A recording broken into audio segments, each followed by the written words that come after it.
Alrighty, we are back. Definitely with a game I've been looking forward to. This is a game I was anticipating most of the year, and I actually took time off from work to sort of dive deep into it myself. But as it just so happened, when this game came out, my area was hit by an intense heat wave, way over 100 degrees Fahrenheit here for basically that entire week. And all I could do was sit by the fan all day for those days. So I still have not even finished this game. I've made it pretty deep in, but I think probably around the hour and a half mark to 2 hours mark of the run, if I was to guess, I might have to just tune out for a little bit. But it is Scarlet Nexus, really fast paced, really pretty game, and I will at this point hand it over to SwiftShadow and the commentator. Take it away. SwiftShadow and the commentator, take it away. Thank you. All right, so this is Scarlet Nexus. We're doing the Enchi Kasane any difficulty category. So there are two playable characters, which you can see here. Yuito is this boy with the sword, and then Kasane is the girl. And this category makes it so that we can switch difficulty on the fly. So we're not locked into any difficulty. The majority of the run we're going to be playing on easy, and then there are going to be a few times where we'll switch to hard in order to die a little bit faster in spots where we can take a death to speed things up. And on commentary, I have Deedlit joining me. Swift, I think my speakers are triggering my my microphone, so maybe I'll just take this out. Take this one. Okay. Okay. Well, in that case, let us get going. So time here is going to start as I confirm my character selection on Kasane. So 3, 2, 1, go. And it appears the commentator was having technical issues, so I'll be doing this on my own instead, which as well is totally fine. There are going to be a few spots in the run where I might be a tiny bit quieter. There are some pretty intense skips here that we're going to be doing, especially later in the run, which I might have to focus on a little bit, but I can explain everything leading up to them if I do have to be quiet. I'll also be looking at chat as well, so if anybody throughout the run as well has any questions or needs things more explained or anything, feel free to let me know, and I can answer any questions that people have. No worries, Deedlit. Thank you. I appreciate you being here. So this cutscene is one of the only unskippable cutscenes in the game, where we have this mysterious hooded figure talking about our character needing to kill them. You need to kill me if there's going to be anything left. There are 3 unskippable cutscenes that we're going to have. This is one of them. This is the longest one. But now we're heading into the tutorial.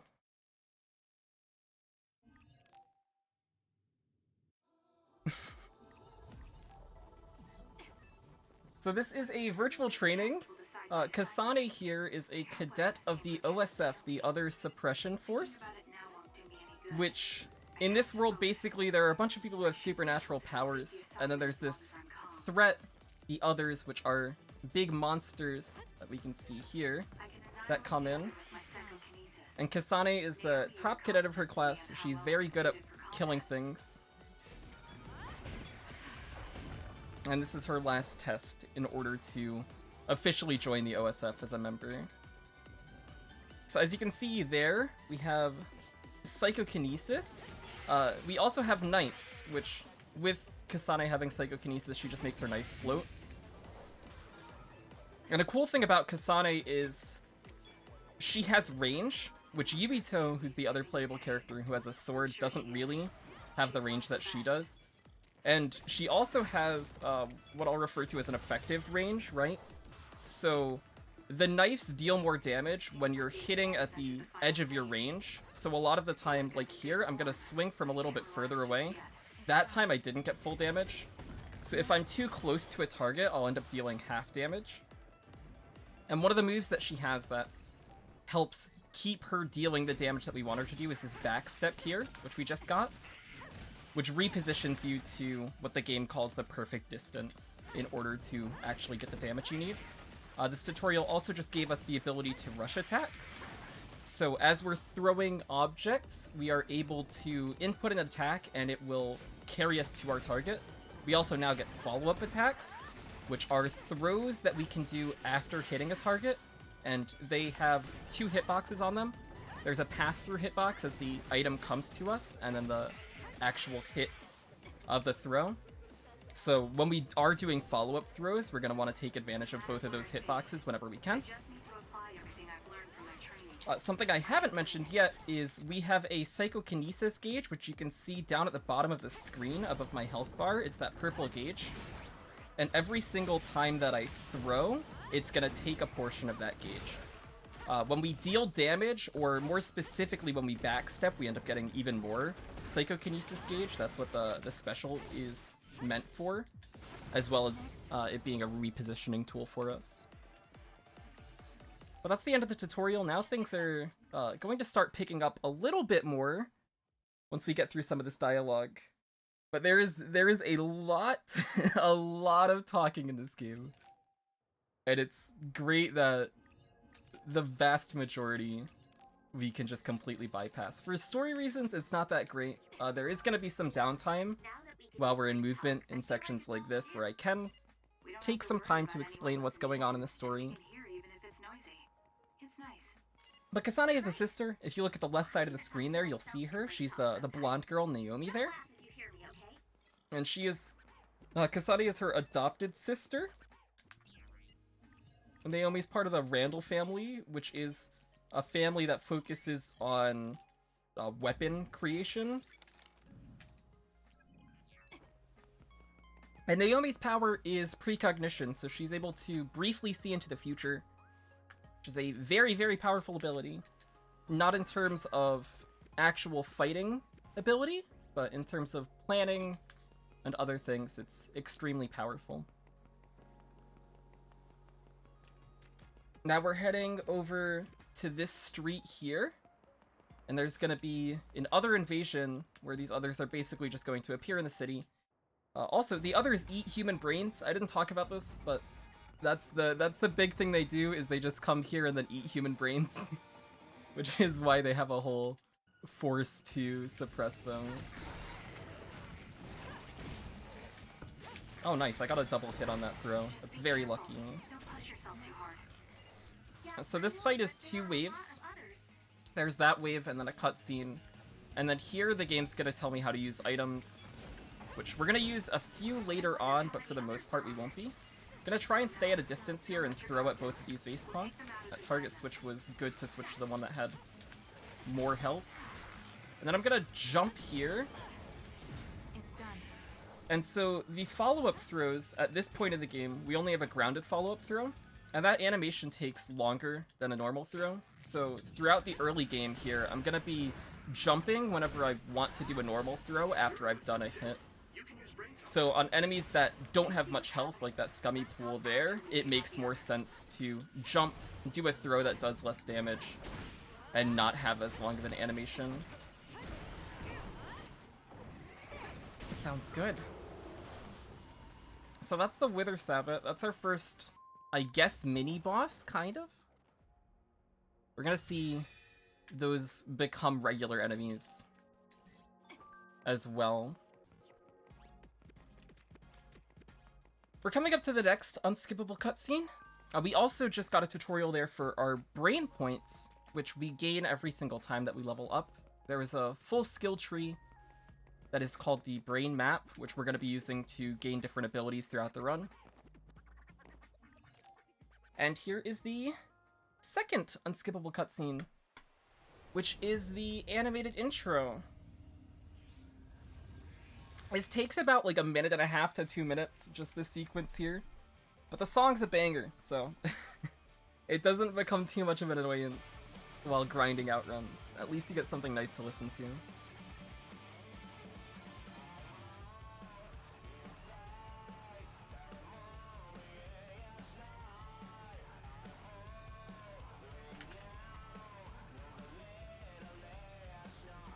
And this will also show all of the different party members that we're going to be getting throughout the game. And while this is playing, I can also just take a moment to explain why I'm playing Kasane. One, I think she's a cooler character than Yuito. She's got that whole, like, nonchalant vibe. She's very strong. She's good at what she does. She doesn't really care much about other people. I think that whole vibe is cool. But the main reason is that Kasane has a much better party than Yuito does for the vast majority of the run.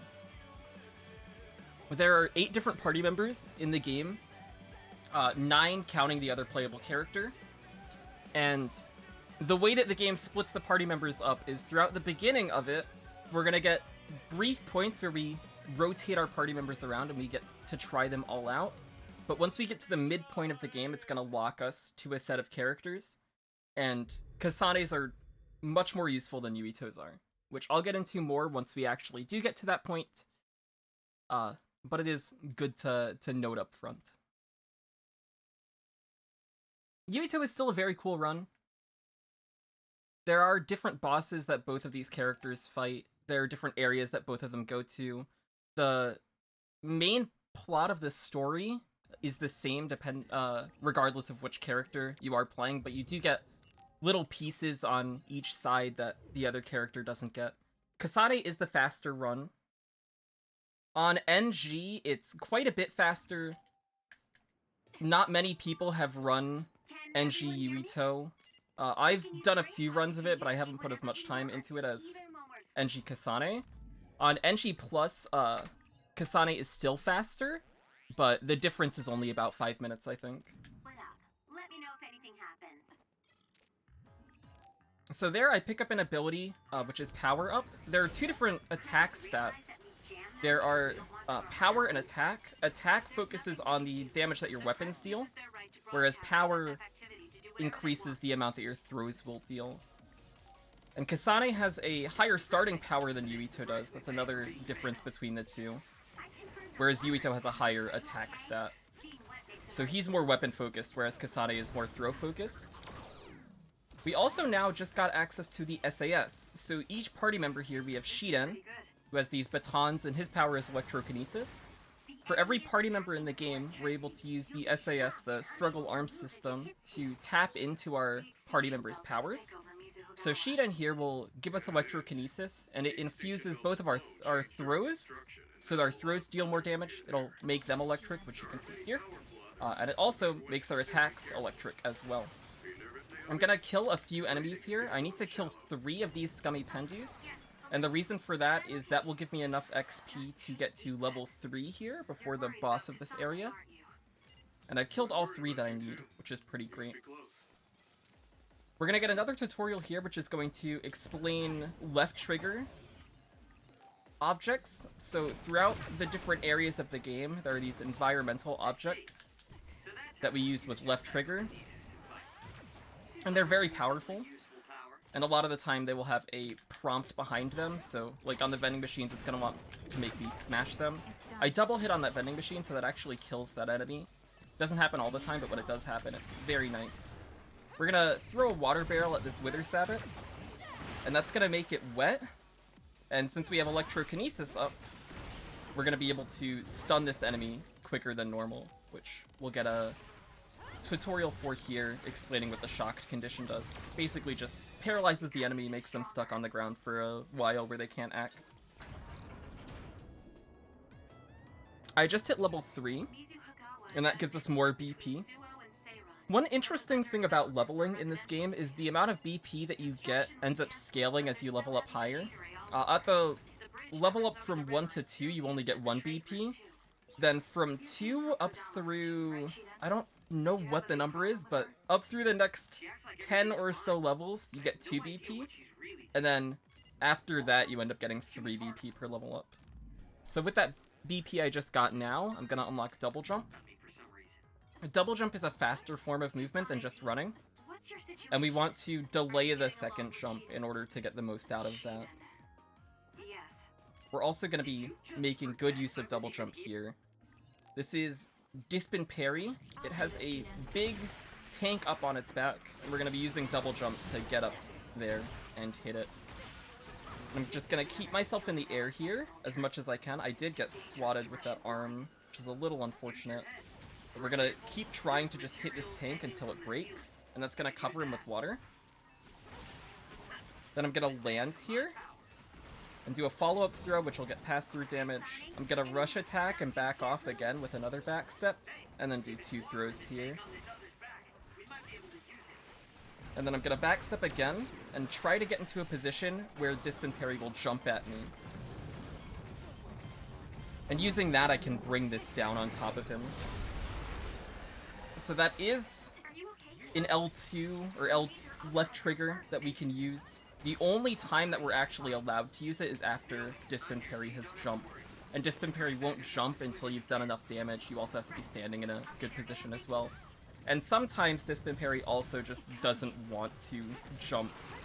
So this fight can be a bit annoying in terms of resetting.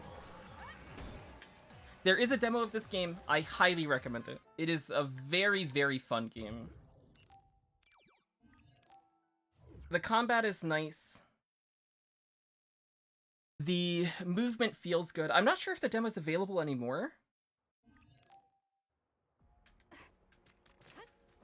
But I know there was one. I'm not sure if it is still available. It might not be. I believe the game recently went on sale. At least on PSN. But this is on PC, it's on Xbox, and it's on PlayStation as well. So a lot of places to get it. And I wouldn't be surprised if it ends up going on sale more in the near future. I'm gonna take a menu here before we enter the next area to get Rebound, which is going to let me jump up from the ground whenever I do get hit.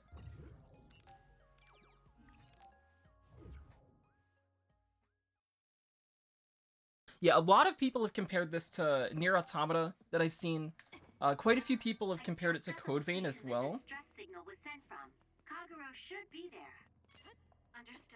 So now we're going to Kikuchiba.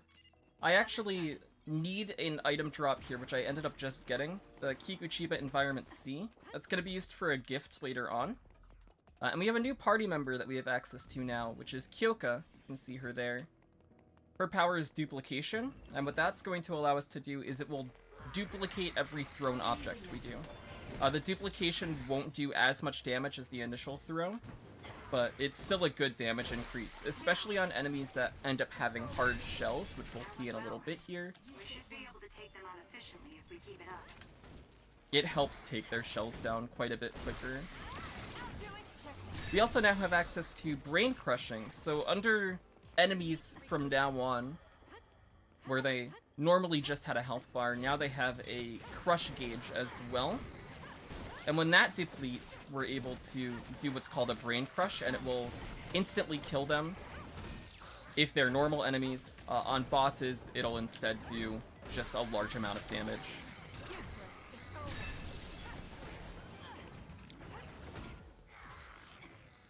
Here we're gonna see one of those enemies that has a hard shell, which I'd mentioned before. So this Wither Sabbat has a shell on its back, and Kyoka's duplication is going to help us destroy that if that vending machine doesn't end up destroying it, which luckily it did. We're gonna brain crush this, and then I'm gonna follow up throw on this rummy, rush attack it, and then jump into the air and just get gauge off of it, so that here on this one, I can follow up throw, and then jump into the air and finish it off in the air, hopefully. My Kyoka ran out, so this will take a little bit longer. We're about to see another party member. This party member coming up is the strongest party member in the entire game. This is the main reason why Kasane is so strong, and why her route is faster than Yuito's. It's this one character coming up. And this is Kagero. Kagero's power is invisibility. I'm gonna dash forward and hit this enemy at the start to try and stop it from going underground, which I did.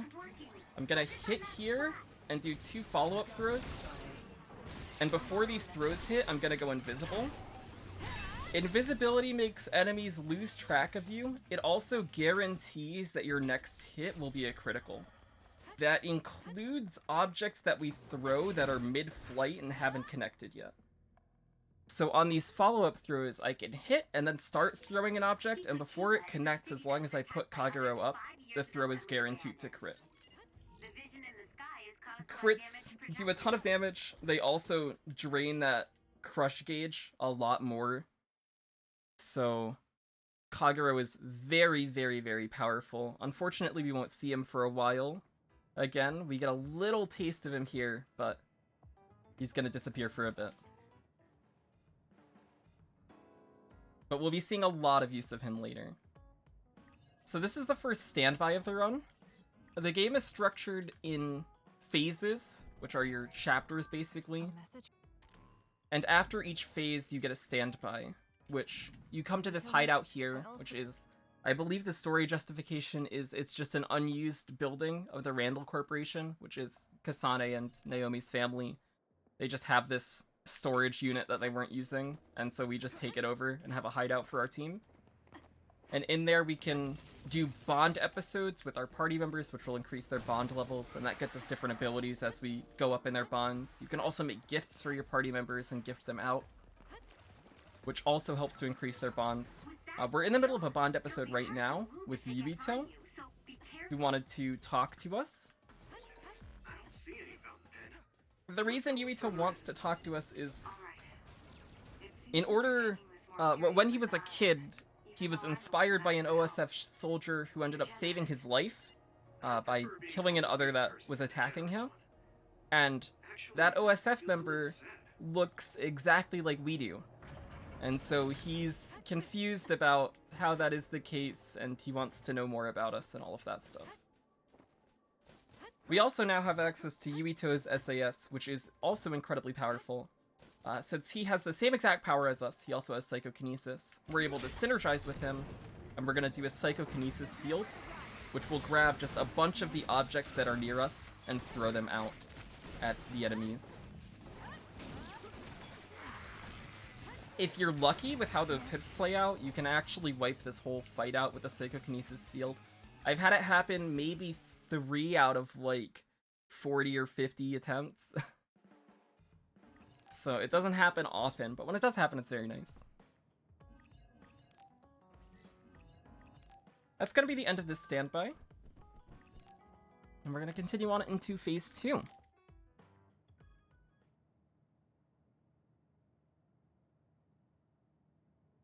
So to start off this phase, we are going to do some more training. This is a bonding exercise that was proposed by Kagero, where it's a capture the flag training.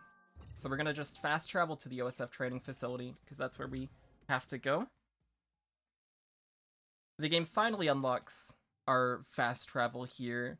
Earlier on, if I tried to fast travel in like the previous phase to get to the OSF training facility, it wouldn't have allowed me to. Yet 2 enemies at half health for that fight was actually very good. We're gonna get access to 2 different party members here.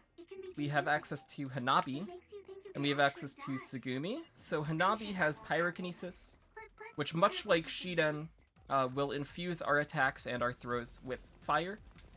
So she's basically Shiden, but fire, and she causes burning instead of the shocked status ailment. Tsugumi has Clairvoyance, which will allow us to see invisible enemies.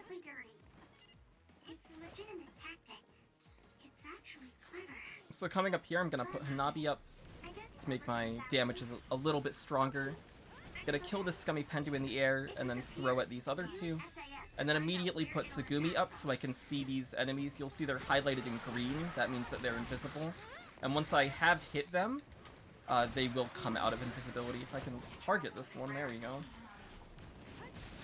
And now I'll switch back to Hanabi to finish off. So this is the first time that we are actually with 2 different party members. At this point in the game, we can only use the SAS with 1 person. But we will later on be able to unlock some abilities that will let us use multiple SAS at the same time.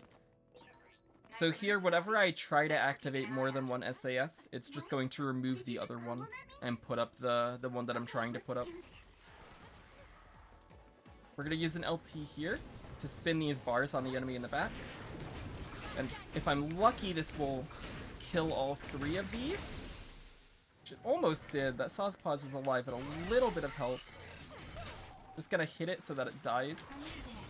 As long as the enemies are at 0 health, even if they are able to be Brain Crushed, they'll end up just dying after the delay for that Brain Crush window goes away. I'm gonna Brain Crush this enemy, and then we are able to continue on through here.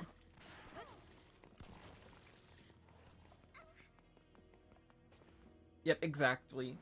Shock ends up stunning enemies, but burning will do a damage over time.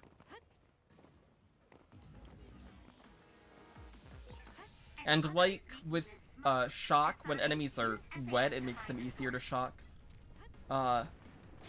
Fire has oil, so when enemies are oiled, they will immediately be set on fire.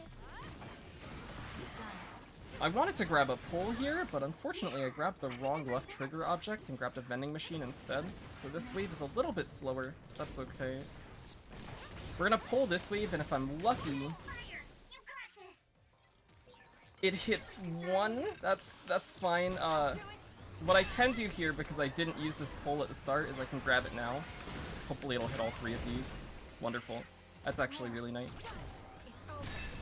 I'm gonna put up Sugumi here, because this enemy here, this Miss and Pound, is going to put out smoke, and that'll cloud up the area, which will make me unable to target it.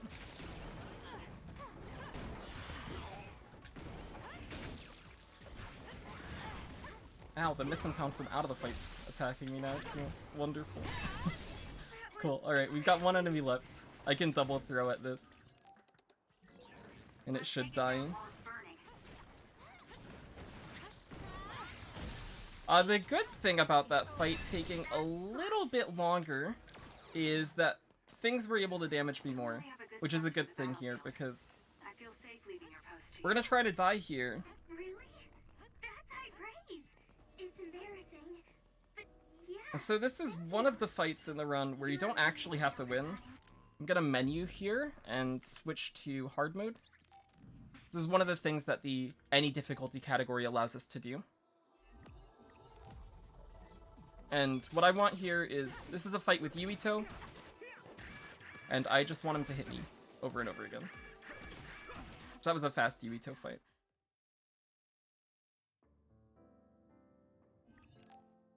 On hard, you end up taking, I believe it's twice as much damage, or just under twice as much damage as you do on easy.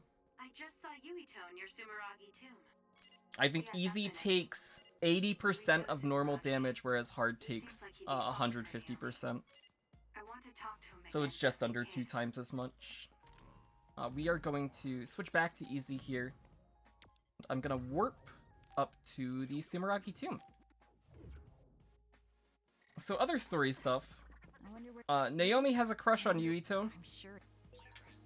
And so we've been trying to spend time with Yuito like we did in that Bond episode, and then also from this training here, in order to see what Yuito is like and see if he's a good fit for our sister. Get your orders from the major once Kyoko platoon is all together. Got it. Yep, the reward for winning that fight is a Power Enhance Mark 1, which I already ended up buying back in the very first phase of the game. They're very cheap, they only cost 200 credits. So and there's no reason to win, and it's much faster to just take the death there than it is to actually do the whole fight. Line 9 was pretty heavily damaged by other attacks. It's closed off now. Now we have access to another party member that we haven't seen before. We have Shiden, who we saw back in Mizuhagama in the last phase. But we also have access to Gemma. Gemma has Sclerokinesis, which basically just turns your body into stone. It gives you a big barrier that will negate all incoming damage. But in terms of dealing damage ourselves here, we're still going to be using just a lot of Shiden. I'm going to use this LT here, and hopefully this will kill a good amount of these. Unfortunately, that Rainy Rummy ran off to the side a little bit, so this will probably only kill those 3, and I'll have to deal with these pools in the back. And then after this, we've got one more wave, which is these 4 Rainy Rummies, and I'm going to use another ult here. And I'm going to kill this, and then Brain Crush these. So you can Brain Crush enemies, multiple enemies at the same time. However, there is a delay after the enemies get killed, where it'll like do it one at a time until you wait long enough for the game to like register that multiple things are dead. So cutting out of that bar early to kill that one enemy that hadn't taken the full damage ends up giving me enough time to just wait for that Brain Crush to be able to target all 3. Here we have a train. This is a subway specific environmental object that we can use, and it'll just run forward and kill anything that's in front of it. Shiden ended up drawing these 2 Rainy Rummies out by comboing them on his own, so I have to clean these up.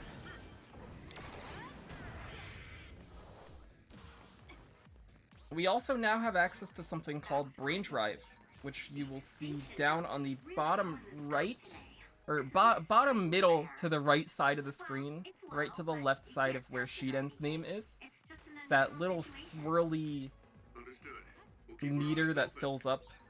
That'll fill up as I deal damage, as I take damage as well.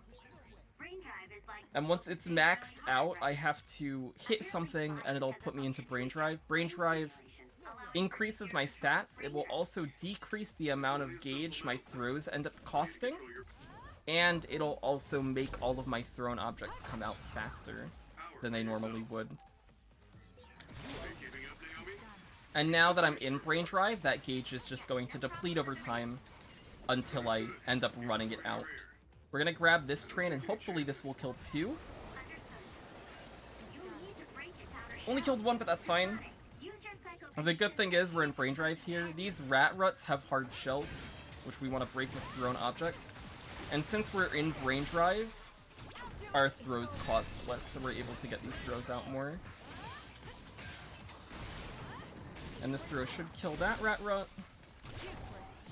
I'm also on the lookout for an item drop from these rat ruts. I need a rut type suppression. It'll be a blue drop.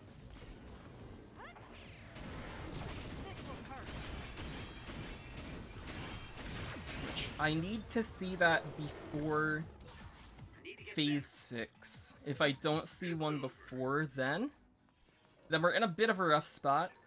And I have planned for that in the estimate. I'm gonna take some optional kills in the case that that does happen. But hopefully it won't come to that. Hopefully the game will just be nice. It's not an unlikely drop to see. Oh, there it is. Cool. We got it. But I have had a few runs die to just never getting that drop, unfortunately. There's gonna be a wave here that I'll spawn in. I'm just gonna run to the back and then grab this bar. I'm gonna put Gemma up as well because it's a little late to grabbing that, and that'll stop these enemies from hitting me out of this. I'll switch back to Shiden, and we're gonna throw at this Augur Sabbath to take out the rest of its health. And then we can Brain Crush it to finish.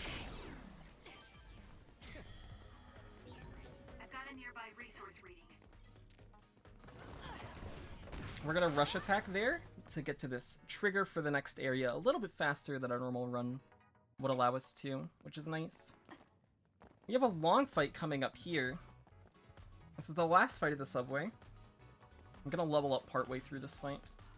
So to start, I'm gonna put Gemma up and then immediately grab this spinning bar. And if I'm lucky, this will kill all 5. It looks like the Rainy Rummy on my left side ended up slipping out. Hopefully it at least took a hit from that. It didn't, that's unfortunate. But we have Shiden to help finish this off. Now we're gonna go here. There's gonna be a wave of 4 scummy pools that'll spawn it. We'll throw at this one to kill it. And then we're gonna back off a bit here and grab this bar. And that should hopefully hit some of the rat ruts as it comes in to bring these to lower health, so they'll be closer to death. I'll break their shells, and then we only have this one to deal with now. Oh, the demo's available? Sweet. I hope you enjoy it. This game is very good.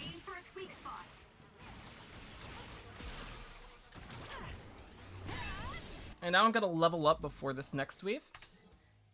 So we're gonna spend our BP. I'm getting mid-air attack charge rate up, max psi gauge boost, an attack up, follow-up attack, and then another max psi gauge boost, which I'll explain what all of these do as I finish off this fight.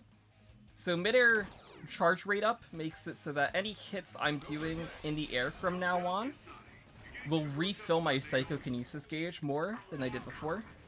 The 2 gauge boosts make my gauge double the size that it already was, which is amazing, especially as Kasane, where we're going to be throwing a lot of objects.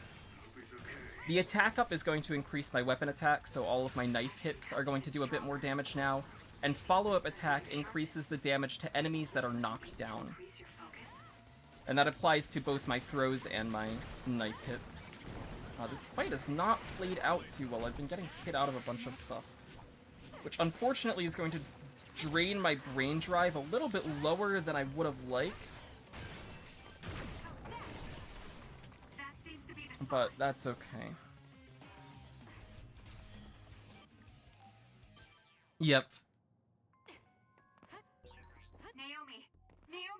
The gameplay is very nice. The story's alright. The characters are definitely a bit anime tropey, but as long as you can get past that fact, it's a pretty enjoyable game.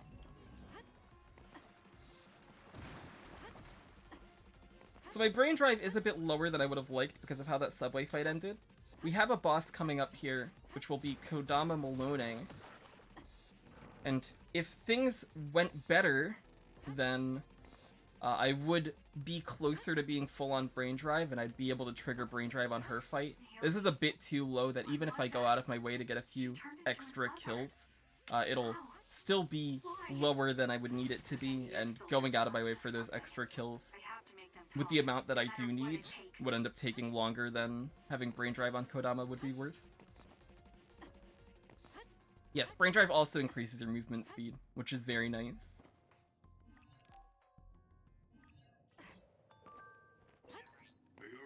So story-wise, some crazy stuff has happened here. Our sister, Naomi, which, if you're looking at the dialogue on the left side, you might have pieced together by now. Our sister got turned into an other. She basically just got shot with a bullet that was meant to hit Kasane, because she used her time future-seeing powers in order to stop that from hitting us and just take the bullet herself. And that bullet ended up turning her into an other. So we're trying to figure out what's going on with that now.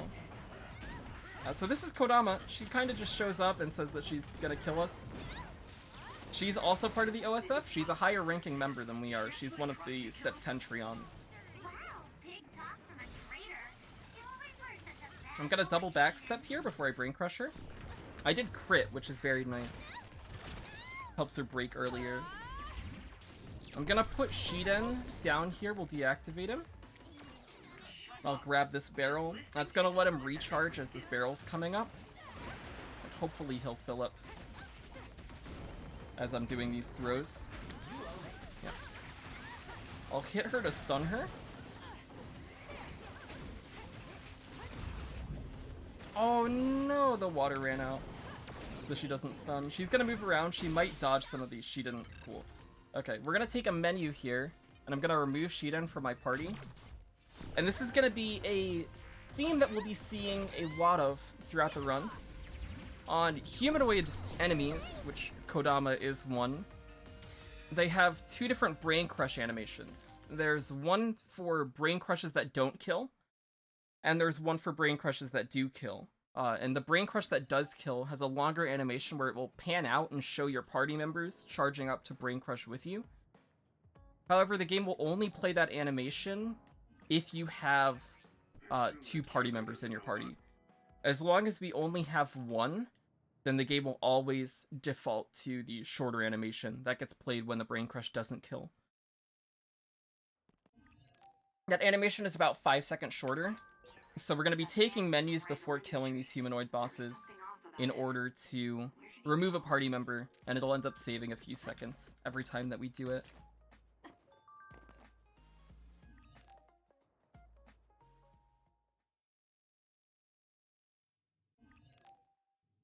Now we have a fight with Shidan. So, Shidan is working with Karen, who is the #1 member of the OSF, who is, as we have now figured out, trying to overthrow the government. And Shidan is basically a watchdog for him, who is supposed to keep track of us and keep us in this room so that we don't interfere with his plan. We're just gonna throw stuff at him until he falls down. I'm gonna double backstep again before I brain crush to get some more gauge. And then we just have to do a few more throws here to finish Shidan off.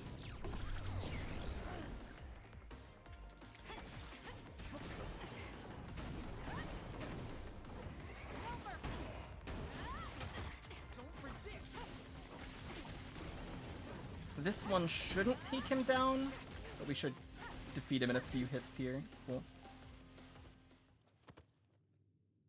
Now we're on our way to Kunad Highway.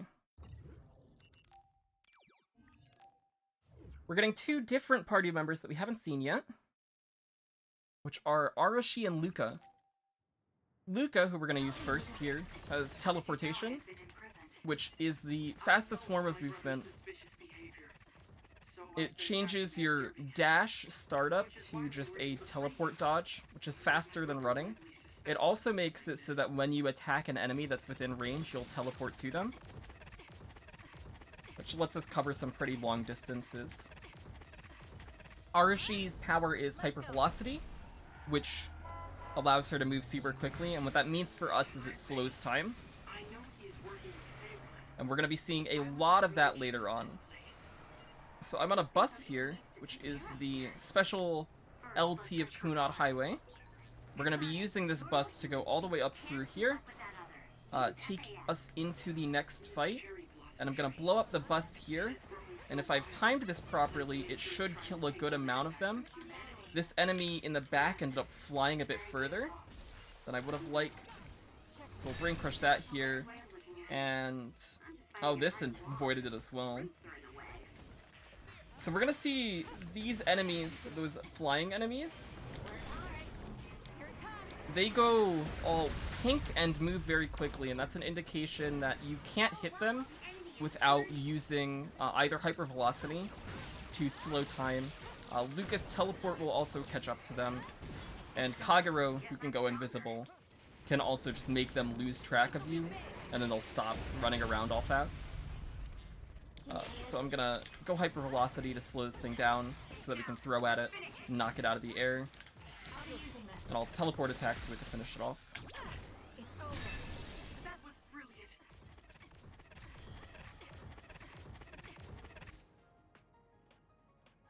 I'm playing the demo right now, it's so good, I'm glad to hear it.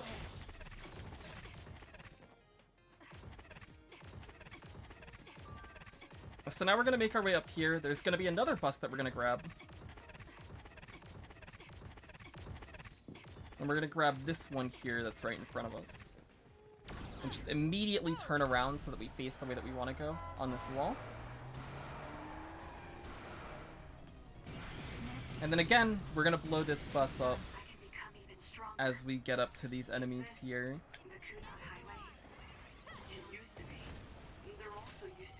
And then finish off whatever did end up surviving, which is just this one flyer here.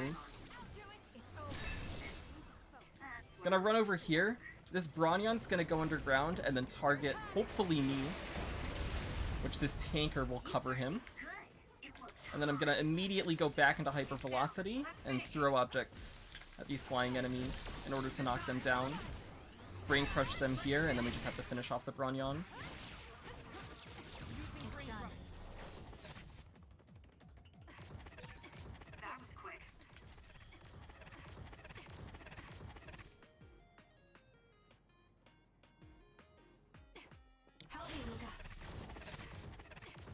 So in this parking area, we're coming up to another boss. This, again, is one of the fights where we're going to want to take a bunch of damage. If things go well here, I shouldn't have to switch to hard, and it'll just save me a menu. But this is Karin Travers. He's the strongest member of the OSF. He's the person who's trying to overthrow the government. His power is Brain Eater, which allows him to copy anybody else's power, which is why he's able to do all these crazy things here with lightning and ice and teleporting and all of that stuff. And basically, in the OSF, everybody who's in the OSF, like, gives Karin their powers in order to make Karin stronger, because he's the only person who has the ability to copy everybody else's things. I didn't say anything about Fubuki. There's just no talking with you, is there? You're such a pain. So right now I'm just waiting. This should be good enough here. After a certain amount of time, Karin's going to go into what's called a brain field, which we'll be seeing shortly. And once I get into that part, I can die, and it'll actually progress the fight. I don't want to take any more damage here. There we go. So this is his brain field, which we're going to see quite a few times, the brain field used. As long as Karin's nice, he'll take me down here. If you end up dying before the brain field comes up, things are bad, and you have to retry the fight unless you get revived by a party member. But dying once he puts the brain field up ends up progressing it, and it's longer. It's better than just waiting out the full brain field. Waiting out the full brain field takes a lot longer.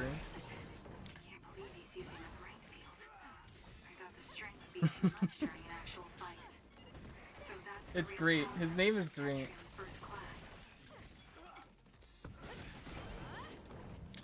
So these are still NDF, which these people are trying to stop us here. We're also just about to meet up with Yuito again, which is nice. And from here, the story takes a pretty ridiculous turn, which we will see. I'm gonna use Yuito's Psychokinesis field, which will iframe through that attack. It's gonna attack me again here, and I'm just gonna run back to this tanker to bait it to come towards me. Then we can blow this tanker up. So it'll take the full damage, and then Yuito's Psychokinesis is back up again, so I can field again. And that should kill.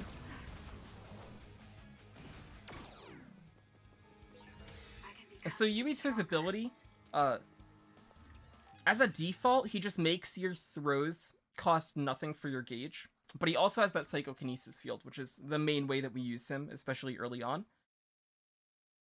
And using the field ends up draining his full gauge. And now we're in the future. So we have gone 50 years into the future. This is the city that we started at the beginning, Suo, and it's completely destroyed. Gonna take a menu here. We're gonna get latent power. I'm gonna get this. I'm gonna get concurrent SAS activation. I'm gonna get Brain Crush money bonus. And I'm gonna get Brain Crush SAS restore. It's a long menu. And we're gonna take a shop coming up in the next standby. I'm gonna put Arashi up here to knock these two down. And then we'll Brain Crush them. And as this next enemy spawns in, I'm gonna put Arashi up again to catch this one. We're gonna get a tutorial there telling us that we can now use multiple SAS at the same time, which I just unlocked in that menu. And then here, this enemy's gonna come up. I'm gonna make sure I'm targeting it because there are scummy rummies here that aren't actually a part of the fight. I don't have to kill them, but they can take my targeting in a pretty bad way. I don't want to mess around with that. And then we can Brain Crush this. Latent power has a lot more use on hard. Since on hard, you take about twice as much damage, and you also deal, or enemies have twice as much health. So the fights end up dragging quite a bit longer, and it's also way easier to knock yourself into critical health, which is 30% of your health. Yep. Both because just on easy we're able to do a lot of damage in general, so needing to go to critical health in order to get that increase of damage just kind of gets outweighed by how much damage we're able to do in the time that it would take to take that damage. Also, yeah, every time that we level up, it auto-fills all of our health. So even if in sections where we could, like, take a bunch of damage and then save that for later, a lot of the time we end up leveling up before we get to the point where it's actually useful.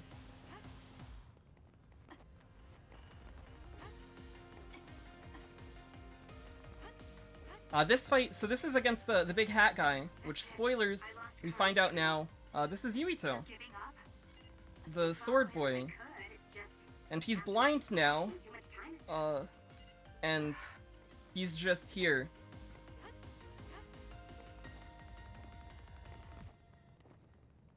This fight is timed.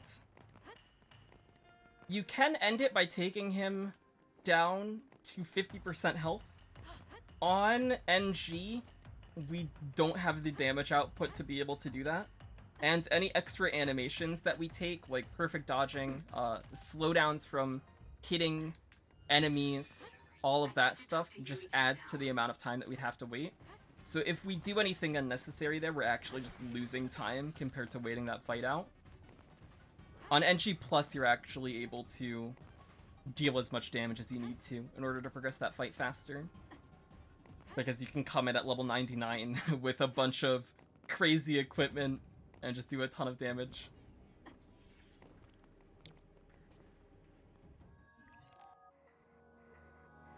So we're gonna do a few things here in this standby. I'm gonna buy some stuff from the shop. I'm gonna craft the gift that I had mentioned earlier, and if Kyoka ends up being on the couch here, I'm gonna bond with her as well. Hopefully she will be. She can either be on the couch in this room or in the kitchen. She's in the kitchen. We're gonna put off her bond for a little bit longer then. I'm gonna buy a few things here. We're gonna buy a new weapon. We're gonna buy 2 different power enhances and... Oops, I didn't actually buy them. I just switched off the screen. There we go. I'm gonna exchange for Flower Aroma Candle, which is a gift that I'm going to be giving to Kyoka. We're gonna take a menu here, which will get me an additional plug-in slot. And then I'm gonna mess with Kasane's equipment, equip that better weapon, and these other power enhances. And since Kyoka isn't on the couch, we're just gonna continue without doing her. I am going to have to take her Bond episode in the next standby regardless of where she is, but delaying it here at least gives me a chance that she'll be closer to me. We're gonna put up both our electrokinesis and our duplication here. And I want to kill 2 of these kitchen rummies here and brain crush them. And then we're gonna vending machine this surviving kitchen rummy and the rut here. Yep, I did.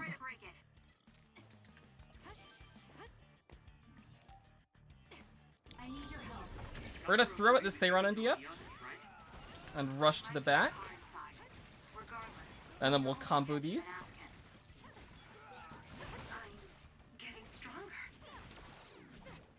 Gonna dismiss my Shiden a little bit early to make sure that he still has gauge coming up into this next section. For these Marabo Pendus, our goal is to knock them out of the air with this Rising Slash, and then throw at them while they're on the ground, because they'll take extra damage from being on the ground, both because of follow-up attack, and then they also just take damage to their weak points when they are on the ground, so those throws end up doing more. There's gonna be another wave here. Unfortunately, I targeted the enemy that I was not meaning to. I'm gonna knock this down again because it'll get up by the time that I get the throw out. And then again, oh, this is moving. We'll knock this one out of the air. And then brain crush it. And that leaves us with 2 vending machines to take out these ruts. Saving the vending machines for the rat ruts is really nice, because the initial hit ends up doing damage unlike other throws when they have their shield up. So we're just able to kill without having to worry about breaking their shell that they have. Oh, good. I'm glad everything's seeming fine so far.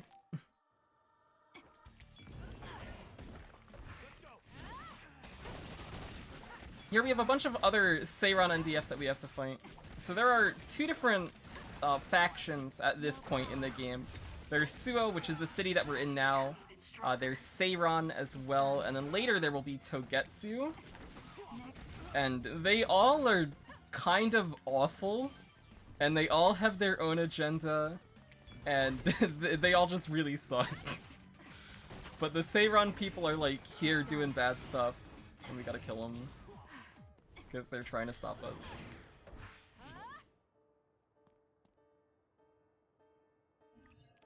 We'll get into some more story stuff here. What are you talking about? So back when we were in the future, Yuito basically told us that we need to kill him. Because of our time traveling that we did, we resonated with Yuito's power. This is gonna be, it gets weird. So we resonated with Yuito's power because Captain Seto, who we haven't seen at all, because he's only appeared in cutscenes, he died and we got freaked out, and it was traumatic, and so our power of the red strings, which is our time travel ability, activated, and resonated with Yuito's power, which allowed us to travel to the future. The bad thing about that is because of Yuito, there is now just this gigantic black hole, basically, on the Kunat Highway that will suck in everything in the world until the entire world ends, and the only way to stop that we know of at this point, is for Yuito to die. So future Yuito basically just tells us, go back to the past and kill me because it's been too long now, and if I die now, things are already too late. Yes. I want to... So, we're gonna kill him now. Or at least that's what Kasane wants to do. Also, Yuito's dad is dead now. That's why Yuito is chasing us here and is mad at us. Yuito's dad died, which in the cutscene that we would have seen if we hadn't skipped it, Kagero assassinated Yuito's dad, but that blame of the assassination has been pinned on Kasane. We're also going to be going into the brain field for the first time ourselves. Right now, we're not actually going to do anything in it because this is just a timed tutorial section. But later on, we'll use brain field a few times. And it basically puts us in a state where we're able to do a lot of damage with sweeps, which will sweep an object. We can also throw things. It also fully heals us as we go into it, which is also cool. And if you look at the bottom of the screen, you can see there's a timer for how long we have on our brain field. This one is 50. And just because it's the tutorial. It's going to lower us down to a base rate of 30. And then there are 2 time extensions that you can pick up in the brain map, which we'll be getting one of later on. And that each of those gives you an extra 5 seconds for a total of 40 seconds in the brain field.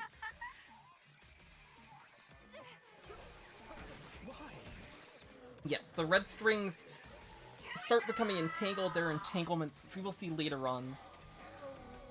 The story gets very weird. What's happening to you? This isn't good. The power level is rising so high, it's getting to the point where it can't be controlled. It's too dangerous, Kasane. Close the brain. So we're about to run out of the brain field now.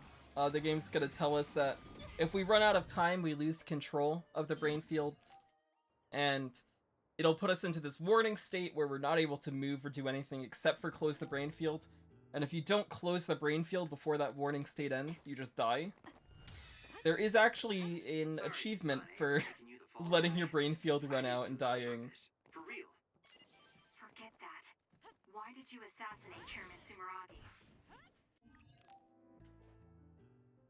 And now we've got another standby, which I need to bond with Kyoka, regardless of where she is. Hopefully she'll be on the couch. She hasn't been on the couch at all this entire run. There she is. Wonderful. Okay, we've got a lot of bonding to do here. So we're going to do a bond episode with her. We have 2 bond episodes we're going to take. We're also going to give her the gift that we crafted. This first bond episode is going to take us up to her bond level 2. Oh, just tell me. Which this bond level 2 ends up giving her a guardian vision, which makes it so that she can take a hit for us randomly. And it also increases the rate at which her gauge recovers. His bond level 3 is going to give her an ability called duplication, which instead of just duplicating our throws now, when she's activated, she's going to create a clone of us that will attack with us. And it just increases our damage while we're doing knife attacks, which is pretty nice. It also gives her access to her combo vision, which we will see very, very soon. I think The main reason that we need to get Kyoka to bond level 3 here is we need access to her combo vision. Which I will go into now, and I'll also, I'll show you guys what the combo vision is. Basically, if I hold L1 and I use her, she will pop in and do an attack, right? And that takes 60% of my gauge. As you can see there on the bottom right, my gauge has drained quite a bit. And there are some cool things that we're able to do with this that Phantom Fantasy found. We're going to do what's called combo jumping, and also combo climbing as we start doing it later on when we get access to more combo visions. But basically, by doing combo visions in specific ways, the game will end up refreshing our double jump. And we can do that to gain height that we normally would have no way to do. And we need access to that here because there's going to be a skip coming up in this phase that we need access to her combo vision in order to perform.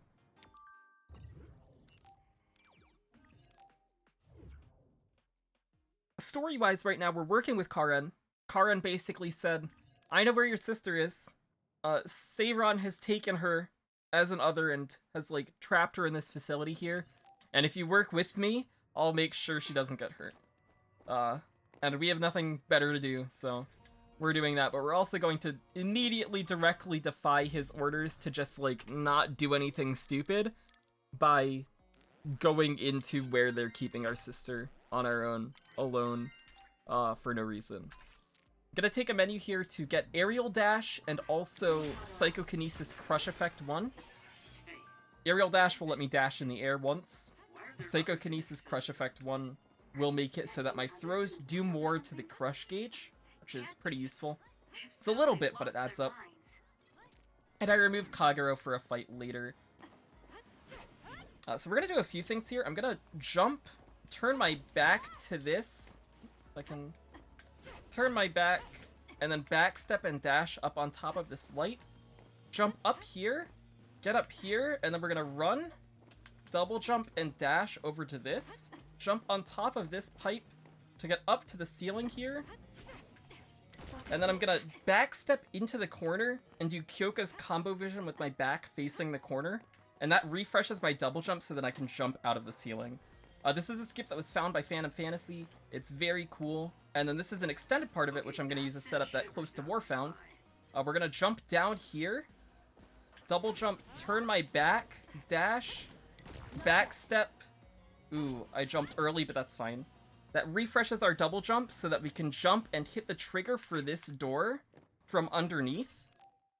And that skips, normally you'd have to go through this whole area, grab key cards. There are 4 different key cards. You get 1 from just the cutscene itself. So you would have to normally pick up 3 key cards, go through this whole area.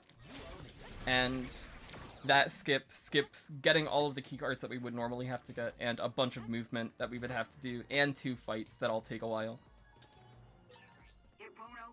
But that is the first of many skips. It saves about 3 minutes. It's very, very nice. This is Rotunda Pagoda. This is the most annoying boss in the whole run. And the reason for that is it has a shutter here that will just close up, and we can't hit it until we kill all of the enemies that it spawns in, which are these filler pillars that fly around. And then it ends up opening up, but it only opens up for a set period of time, And it also will always close after you Brain Crush or after the Brain Crush window ends. So we have to 2-cycle this fight. I'm gonna put Arashi up here. This is to avoid those circles that are on the floor. If those circles spot me, then he will close up its shutter again. We don't want that to happen.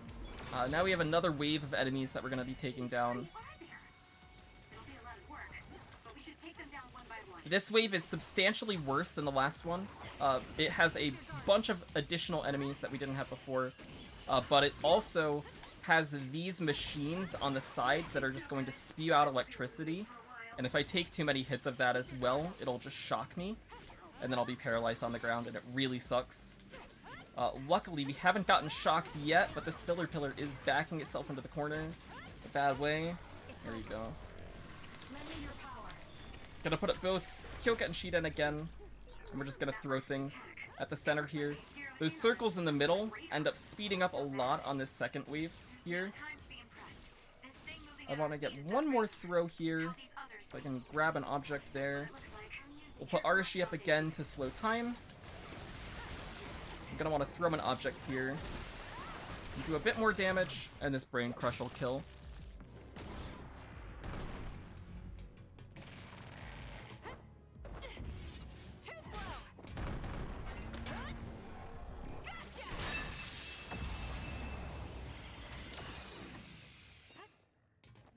That gets us our keycard 0 to open this door, and this is gonna lead us to where Naomi is.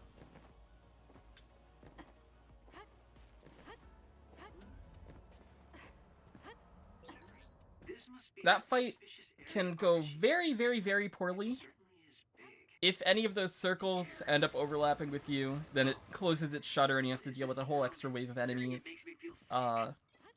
If you don't have enough damage to kill on that last Brain Crush and you go for it anyways, it ends up closing up immediately after and you can't damage it and you have to go through another wave of enemies.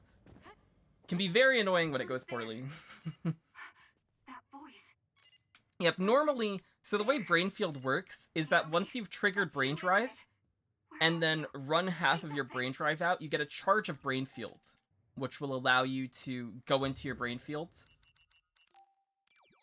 What we would normally do before this skip was found is we would kill the first wave, do a bunch of damage, Brain Crush, and then immediately go into the Brain Field and just use the sweeps to take out the enemies. That also disables all of the electric machines, so they can't stun you. And then it also just lets you do a ton of damage to Rotunda Pagoda itself at the end there. But since we do that skip and we skip all the fights, we don't actually have a way of getting into Brainfield there. So we have to do it without now. And here, we've gone to Seiran for the first time, and we basically got approached by a government official who was just like, hey, it'd be great if you could just kill Yuito. And so, again, we're like, okay, well, we should, like, kill Yuito. So we're gonna go and try and kill Yuito. Now that we actually have our full party here as well, I can go into the reason why Kasane is so good is if you look at the party members I have right now, we have Kagero, who lets us guaranteed crit, we have Shiden, who boosts our damage, we have Kyoka, who boosts our damage, and we have Arashi, who slows down time and also just makes it so that any time that we have a boss that we're fighting where we need a damage window, we can slow down time and all of our damage windows become longer. Kasane's party is actually ridiculous. On Yuito's end, you have Hanabi, who's basically Shiden, which is fine. You have Sugumi, who lets you see invisible enemies. You have Gemma, who lets you not take damage, which on easy we don't really have to worry about not taking damage much anyways. And you have Luca, who has teleport, which is nice for movement, but combat-wise it's definitely not great. Here I'm gonna slow time down, I'm gonna hit Yuito.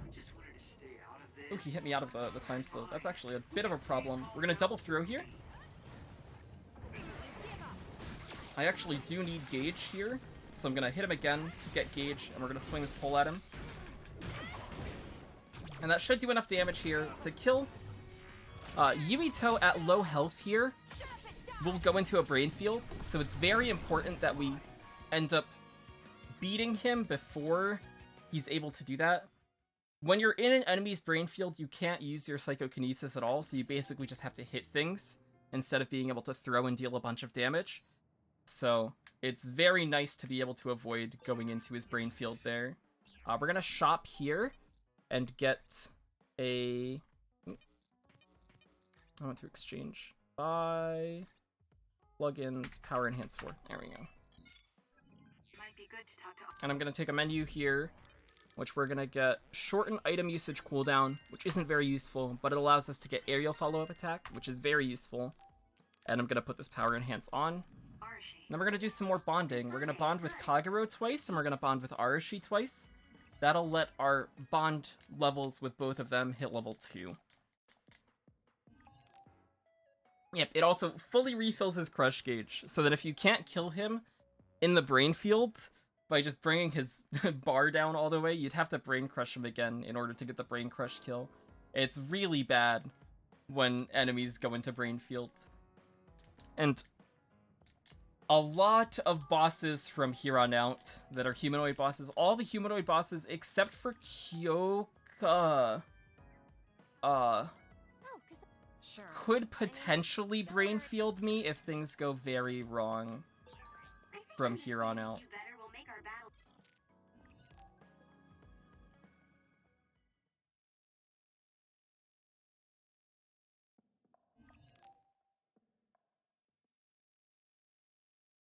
So this has let us hit both level 2 on Arashi and Kagero, which is nice. There are a lot. Naomi. Yeah. Oh well. And now we're gonna continue. You see how great I am now? I should. So for both of those level 2s, it increases the rate at which their gauges refill, which will allow us to have more uptime on both Kagero and Arashi.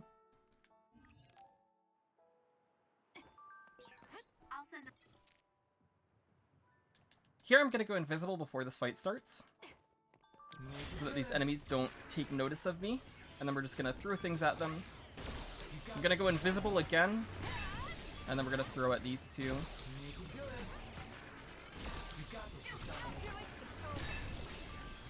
We're gonna grab this crane in the back while we're invisible, which is gonna stop these enemies from acting, and then they're forced to shoot me, so they're gonna take this hit from the crane. I put invisibility up and Shiden up again here.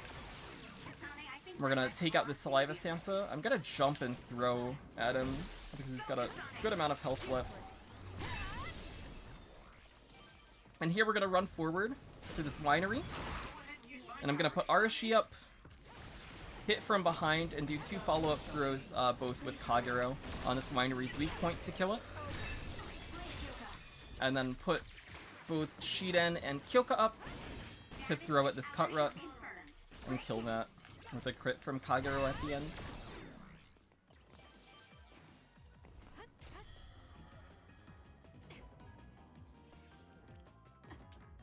So from here on out, now that we have our full party, we're going to be using something that Phantom Fantasy has coined as the die method. D for duplication, I for invisibility, and E for electrokinesis. Which we're going to be using to make things die very quickly for a lot of the fights going on. At this point, I only am able to have 2 party members SAS up at the same time, so I can't have all 3 up concurrently at this point, but we're able to cycle through them pretty well and make the most out of them. We have another boss fight coming up here. This is Yuta. So I'm gonna put both Shiden and Kagero up, throw, hit her, and then do a follow-up throw. The name here says Kodama, but as we find out, this actually isn't Kodama. This is her twin sister, whose ability is to be able to transform into other people. So she can transform into you, and she transformed into Kodama, and she just does a bunch of stuff.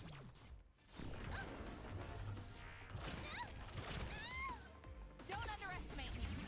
Again here, since I only have Arashi in the party, this Brain Crush doesn't end up doing the longer animation, which is very nice.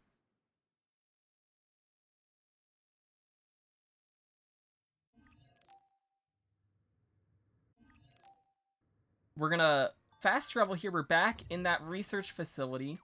And the bad thing is, Yuito now has gone into this research facility, and he's figured out what's going on here, and we've also just figured out what's going on here. I'm gonna take a menu here, and we're gonna turn SAS activation animations on.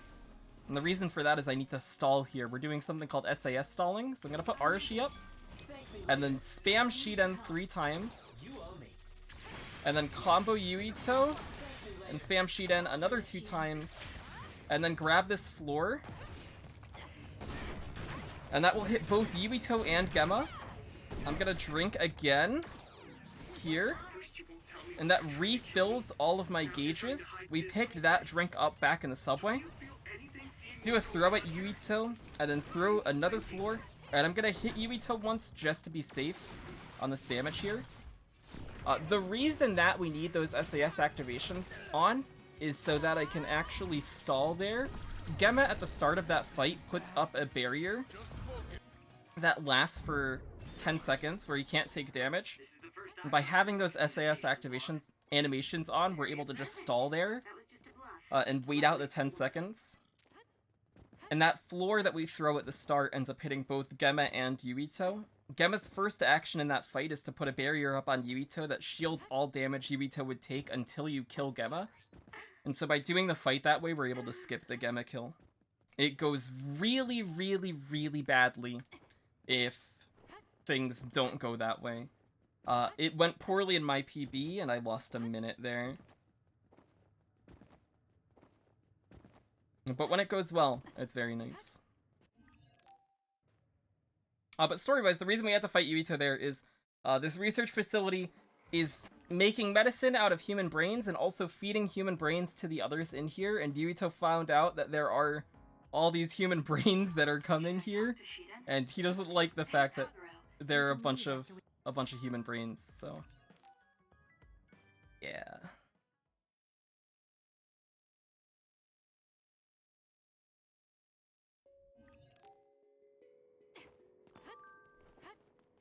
Now we're going to Togetsu. This is the other faction that I had mentioned earlier on. Togetsu is a faith-based faction that basically worships the moon. And Kagero was from Togetsu. He used to be a priest in Togetsu before he left and came to Suo. He really doesn't want to be here. He really, really doesn't want to go back to Togetsu. I'm going to become stronger than anyone else. These enemies here are session pounds. They explode when you get close enough to them. They also give a ton of XP. So we're going to be getting a lot out of them. It's over already? I'm going to go out of my way here to trigger these, so that I make sure they're exploding and I'm getting the XP off of them. I'm going to take a menu here to turn back off the SAS activation animations. And then we're also going to get Weapon Crush effect up and Psychokinesis Crush effect up too. That again is going to make my throws deal more damage to the Crush bar. And the Weapon Crush effect up makes it so that my knife hits are now going to do a bit more damage to the Crush bar as well. We're gonna grab this statue, which is going to break on the floor and just make a bunch of throwable objects. What that also does is that stalls for this wave to spawn in, so that I can kill these 2 enemies with the explosion of that session pound. And then here, we're going to put Kyoka and Shiden up, throw at this Wither Sabbat to hopefully break its shell if it wants to stop moving. Fortunately, it doesn't want to stop moving. There we go. Now we'll put Kagero up again to throw. I'm going to put Kagero up again to refill him. Throw again. Kill. And then throw again. And kill this Rummy. Stuff did not die. We're gonna throw here to break this ice. Is this really the place? And that's gonna reveal 2 more session pounds, which again, I'm gonna just make explode in order to get some extra XP. It's mostly deserted because of the harsh environment. People of Togetsu believe. A lot of the fights in this run, when they start going poorly, they really start to spiral. The Yuito fights especially, because the way that the game phrases those fights, and it like tells you in the middle of those fights, it's like, hey, all of Yuito's party members are gonna be giving him power. Maybe we should like start with his party members. But if things go well, you can skip all the party member kills and just focus Yuito. But again, that's if things go well, and doesn't always happen. Okay, I'm gonna try and drag this Juddy Chinery back a little bit. Grab this LT, just slam it on its face. That will reveal the weak point. And from there, I'm gonna put up Shiden and Kagero again. And hopefully I can target the enemy I'm actually meaning to target. There we go. Oh, it still is hitting the session. Okay. That's fine. We're just gonna drag this session pound to the back. We'll do this in a different order then. And hopefully this will kill some of the rainy rummies back here. Did miss this one. It's okay. We'll just kill this on our own. Oh, it missed too. It's less okay, but still fine. The sad thing about this fight is a lot of the throwables here are behind the barrier, so you really have to have your back pressed up here in order to grab the things that you want to throw. And if this Juddy Chinery doesn't come forward and it stays in the back, then you end up just being too far away to target it. I've got a nearby resource reading. There are lots of weird pieces of ice shaped like pillars or statues. What are they? You see them a lot in snowy areas where others are. We have another boss coming up here. This is Koyo Moyo. I'm actually going to take an additional menu here just to make this fight a little easier on me for today. We're going to take power up too, which is going to increase my throw damage a little bit more. And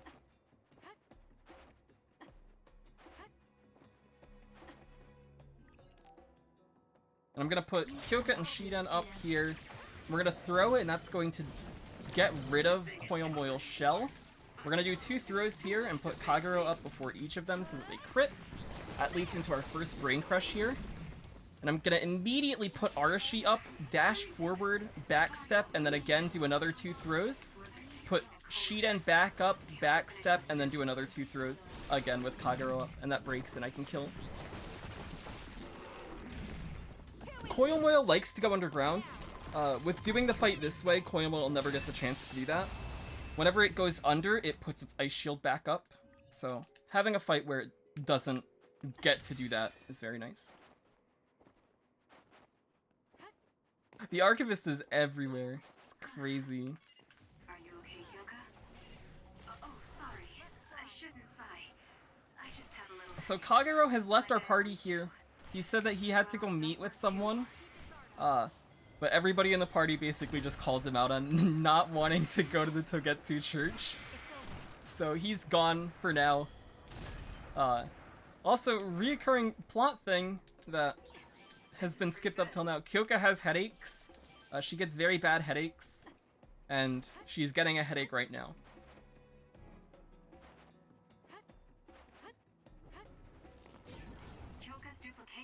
Here we have a Wither Sabbat. I'm just gonna wait here a little bit.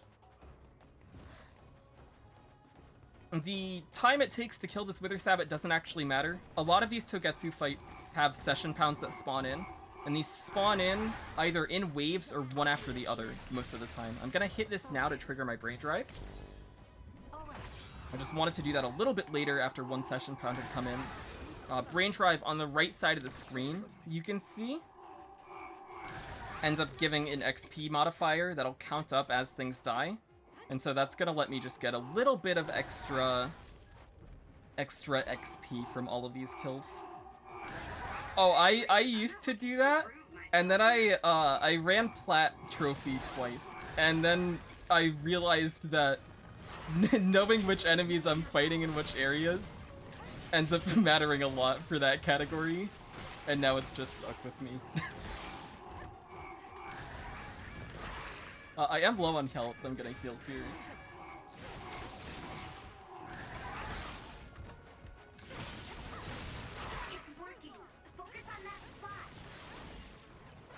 And we're gonna stun here and just throw at this Juddy until it dies. And brain crush it. There's gonna be one more session pound that's gonna spawn in the back here. I'm just gonna run to it so that it explodes a bit earlier. And now we are going to throw an object here, and this will hit these two ice walls, even though it looks like it definitely shouldn't hit that second one. And now we get to destroy this last ice wall on our own.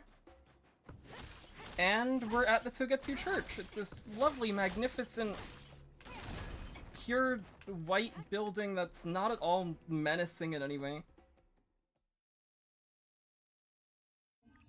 And again, big story stuff is gonna happen here. It turns out that Kasane is what's called a design child. She was from Togetsu. And it's basically, she was like, she was a clone that was made for Togetsu in order to have the power to time travel, because Togetsu wants to time travel back in time because all the people from Togetsu came from the moon. They lived on the moon and they came to Earth, and they regret coming to Earth because bad things happened after they came to Earth, so they want to go back in time to stop themselves from ever coming to Earth. So that's their goal. It also turns out Kyoka was also a design child. She was a clone of Dr. Pope, who was the person who, like, did all the research about how time traveling works, and so she's Dr. Pope, and she betrays us here, which is sad.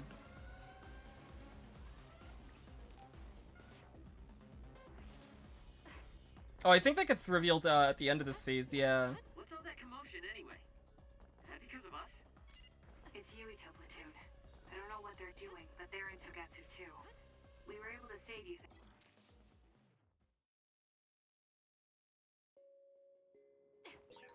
I'm gonna take a menu here.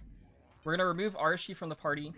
The reason for that is the same as why I've been removing party members up to this point. It's because we're going up to a humanoid boss, and that's gonna get me that faster brain crush kill animation. Residents of Togetsu almost never communicate with each other.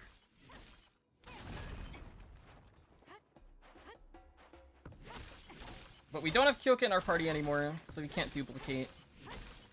Which is a bit sad, because duplication's really good. We'll be able to go forward now. Here I'm gonna put Shiden up, jump, hit Kyoka, and do throws with invisibility up. She got that clone out early. It's a little unfortunate. I had to do an extra throw.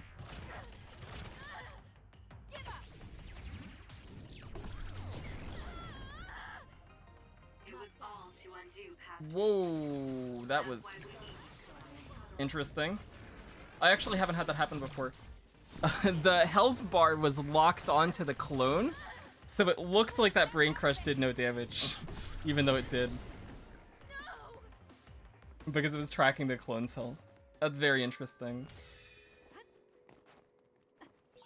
I'm sorry I made you worry too, Haruka. But we beat Kyoka up a little bit, and she comes back to us. She has overpowered the Dr. Pope personality, and she came back to being her real self. So we get her back, and it's all happy. Easiest fight in the run. You just get to jump and hit her and throw stuff, and it never goes wrong. It never ever goes wrong. Where she makes a bunch of clones that all have crossbows and shoot at you, and it never goes wrong. It's good. When it goes right, it's super easy. As soon as something goes wrong, it's terrible. Definitely did not go wrong 3 times in a row after I called it the easiest fight in the whole run. That would never happen. I found something. Yeah, we do knock sense into her. We crush her brain. Somehow that gets rid of her headaches. It all works. I guess it's like, what chiropractors do. Where they just, like, smash your back and somehow it relieves the problems. Apparently, it's so. Anyway, Yuito's party's here. They also went to Togetsu. And they found out about the moon, so they're filling us about the moon.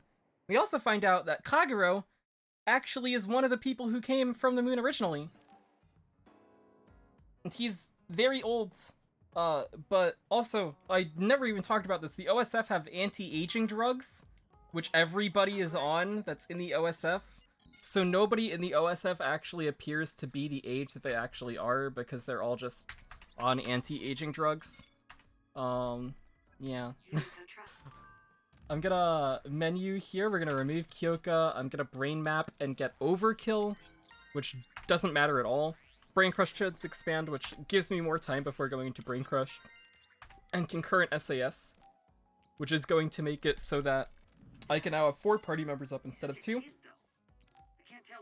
We're gonna bond episode with Kagero. We're gonna bond episode with Arashi. That's gonna take them both up to bond level 3. For Arashi, that's important because just like Kyoka, Arashi gets her combo vision at level 3. Kagero, on the other hand, he also gets his combo vision. It's just not useful at all. His combo vision forces you to fly back down to the ground, so we can't use it for climbing like we did with Kyoka's. So he's not relevant for skips, but his level 3 gives him sustained invisibility, which makes it so that after hitting something in his invisibility, instead of what it's been doing up to this point, where it would immediately revert invisibility, ooh, I'm gonna have a longer Yubito. That's fine. I was supposed to take a Bond episode with Yubito last standby, and I didn't do that. What that means is that Bond episode gets skipped. That's the only Bond episode in the game that you can actually miss, is Yuito or Kasane's if you're playing on Yuito's end, Bond episode 2. Where that entire Bond episode is just Kasane blocks Yuito. Because Yuito's like, why are you trying to kill me? I want to know. And she's just like, I'm not gonna talk to you, and blocks him. And somehow that helps them bond. But, I didn't do that. I forgot to do that. That's fine. It just means that I have to take a Bond episode with him, later. Because I am gonna take him to Bond episode, Bond level 3. And the other Bond episode I will take does have a little bit of dialogue, to start up. So it's slightly slower to take that Bond episode, but still gives us the same exact results. Yeah, lore is, their powers degrade with age. And the anti-aging drugs end up losing their effectiveness over time as well. And as soon as you retire, you also just get taken off the anti-aging drugs, and then you lose your power, and it's sad. I've never missed a brain message before.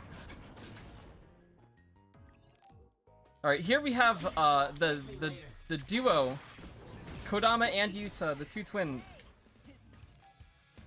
So we're gonna go invisible, put Shiden up, put Kyoka up, and just smack Kodama.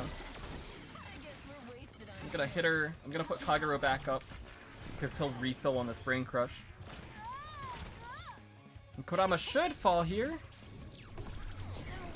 Cool. Now we're gonna throw at Yuta. Gonna backstep again. Put Kagero up and double throw. And kill Yuta. So these two actually have some pretty cool stuff they can do, which we just completely skip. They have a team attack they can do, which they do once one of them is low enough health. I believe it's around the 55% mark. Kodama will start up a team attack. Because we kill Kodama, or at least knock her down first, they aren't actually able to do the startup for the team attack. And then after the team attack, if one of them gets even more damage, they brain field. But by killing Kodama first, it skips the possibility of them doing either of those things.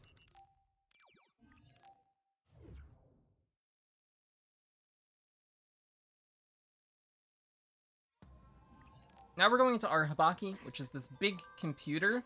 It's like the central computer for Suo. And it does a bunch for them. Which Yuito Party is already here. But we're following after them. We have their operator now, who is our normal operator who's been like telling us stuff. It's her brother. We gotta like chase after Yuito to make sure that he doesn't die to Karen. Aw, forgetting something at the source sucks. The communication network is pretty unstable inside Arahabaki. We might lose contact too. So we're going invisible here. Now we can really see the power of sustained invisibility. I'm able to kill 3 enemies at once in one usage of invisibility instead of having to put it up every single time. Which is what makes Kagero's level 3 really, really good. It was even better on the previous patch of the game. So there was a new patch that dropped just about 2 weeks ago now, I think?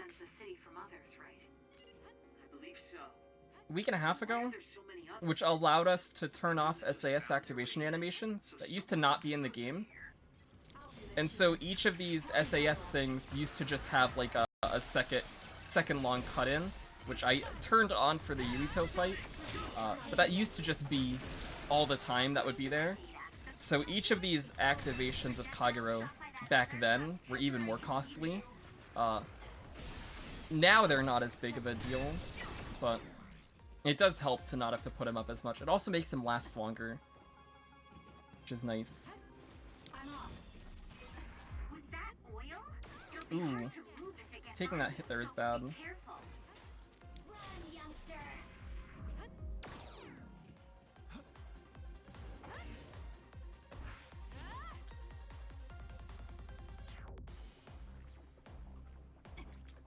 We've got another fight coming up here. I'm gonna level up, hopefully after this fight. We'll see what my level is. Because I am a little bit low on XP from not killing Kodama and Brain Drive all the way back in Phase 2.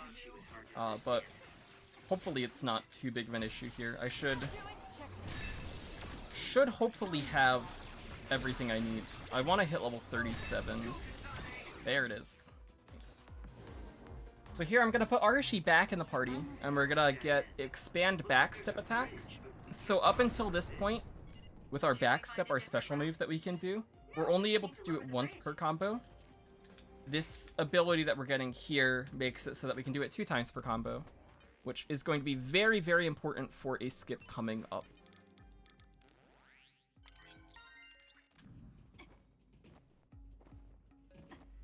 Yeah, not having SAS activations on is very, very unsettling the first few times, because you get so used to having things pause in certain places, and then it stops doing that. And it also makes it harder to tell when you've actually put a party member up, as opposed to taking them down, because you normally don't see anything when you, like, deactivate a party member. But now that you don't see, like, the character cut in when you are activating them, sometimes it makes it hard to tell whether you're activating or deactivating.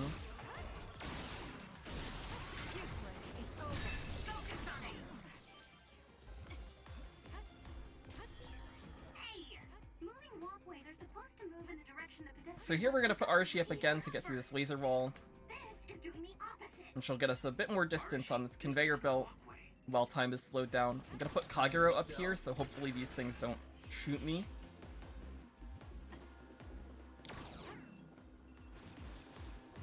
And we're gonna grab this drone here. This is the special LT for Arahabakis. You get to control a drone, which just electrocutes things.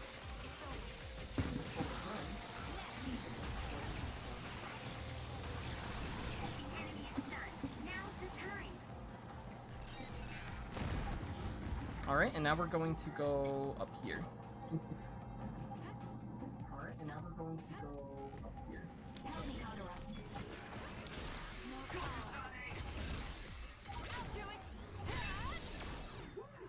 And we'll grab this drone as well.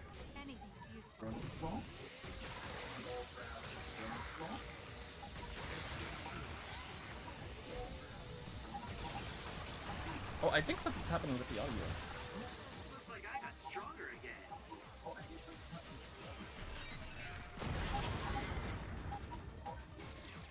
We're gonna slow time here.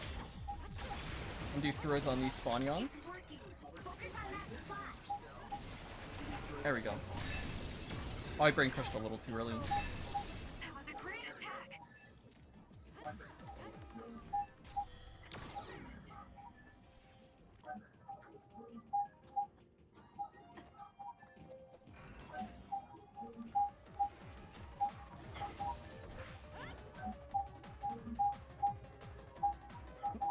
Let me check.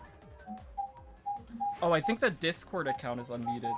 Discord account is unmuted. I wasn't sure what was going on. Oh, I think the Discord account is unmuted. I wasn't sure what was going on.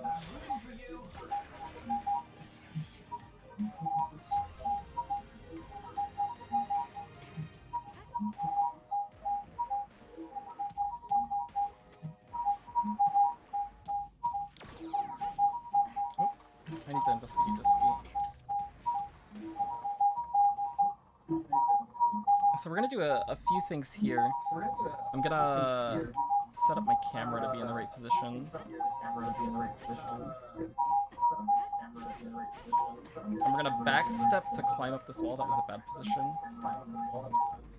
Is it echoing? Let me see if I can fix something. Let me see if I can fix something. Is it echoing? Let me see if I can fix something.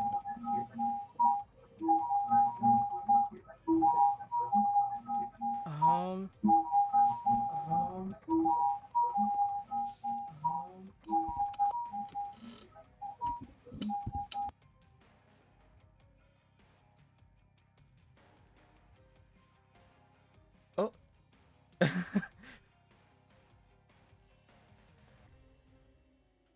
Oh, is it better? Oh no!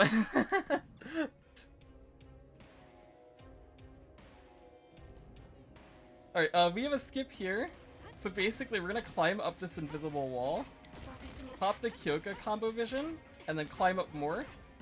Do an Arashi combo vision, and that lets us get up here to hit this gate switch early. So normally you'd have to go up through here, which we're still gonna do because there's a gate switch we have to hit here. But there's a fight that triggers there, and a fight that triggers up there on the top. And going that way ends up skipping both of those fights. Sure it doesn't spot me. No worries. But you could also run through it so fast it can't register you.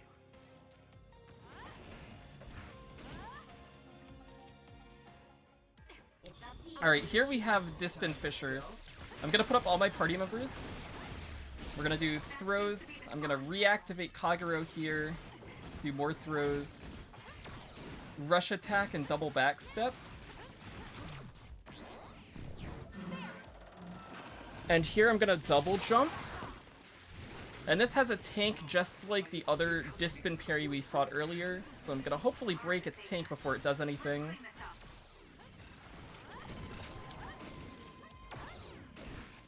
I'm gonna put Arashi up here.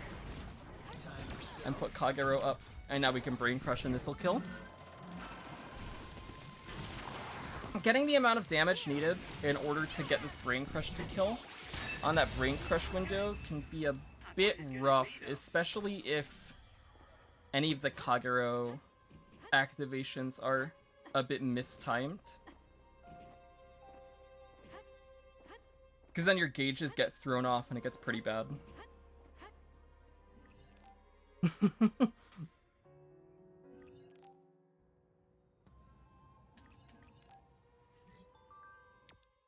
I've lost track of the amount of times that I've accidentally muted or unmuted myself on stream. It happens so many times.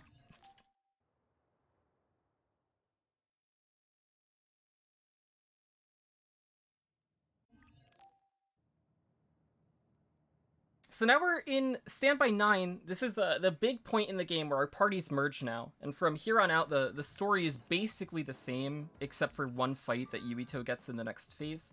And speaking of Yuito, he's not here. Okay, that's fine. I was gonna bond episode with Yuito if he was on the couch, but he is not, so it makes sense to delay that more.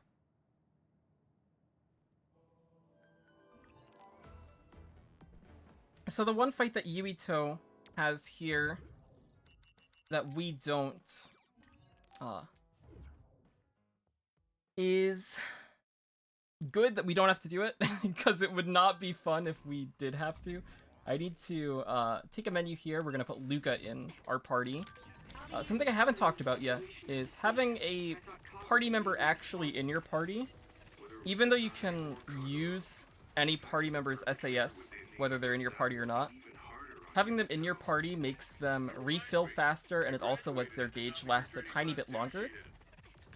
By putting Luca in our party here, it lets us teleport a little bit more, get some TP attacks that we wouldn't otherwise be able to get out, so it makes our movement faster. And that menu is very, very quick to do. You get points just for that. I can see how much ability you have when we fight together. Of course. You know the true way to look at things. You're the most ethical of all the weirdos in the OSF. So we are about to go back to Togetsu. Let's hurry and We warp here.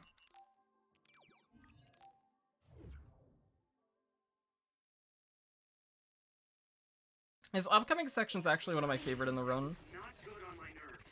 Don't scare me like that. It's nice having Luca. A lot of the teleporting stuff we get to do is very fun. A lot of the fights in this upcoming area are nice as well, and we also get to skip the worst fight in this upcoming area, and it's also the easiest skip in the entire game. So this whole section is pretty great. still, I won't stop being friends with you. Let's try. Again, we're gonna surf on this thing. This will let us break all of these ice walls that we would otherwise have to manually break. As long as I do this movement properly as well, this surf will also take me into the cutscene trigger coming up.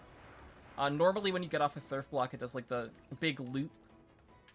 But hitting that cutscene trigger just immediately dismisses it, so then you also don't have to sit through that animation too. I'm curious about what Kaguro said. Are you really feeling alright? Yeah, I'm fine.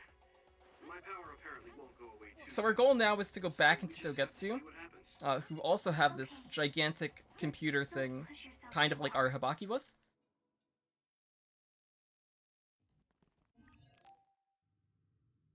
But this is Babe.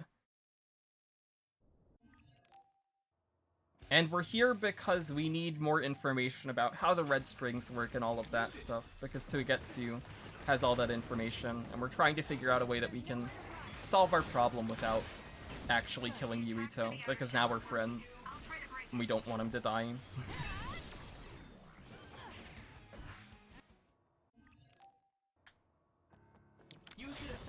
We also now have 2 pages of SAS, now that we have our full party in.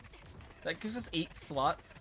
There is one other party member that is here that we're not actually going to use. And they're on the bench. And that's Gemma. By default, just doesn't get put into your SAS pages. Which he's also the least useful. And because he's the one who just makes it so that you don't take damage. And a lot of the time that's not really necessary, especially when we have Kaguro who can just turn us invisible, and then things won't target us. Serves the same purpose and also lets us crit. We're gonna put Yuito up here, and this is gonna let us do a Psychokinesis field, do a bunch of damage to these 2 enemies.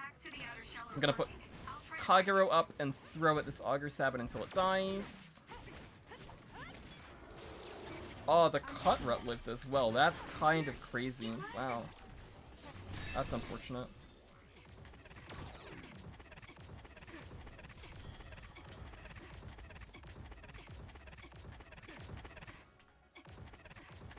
We're gonna TP attack to this enemy. And then do a few TPs here to target this enemy. And then do a few more TPs and hopefully... I ran out. Was hoping to get a target on that enemy, but that's okay.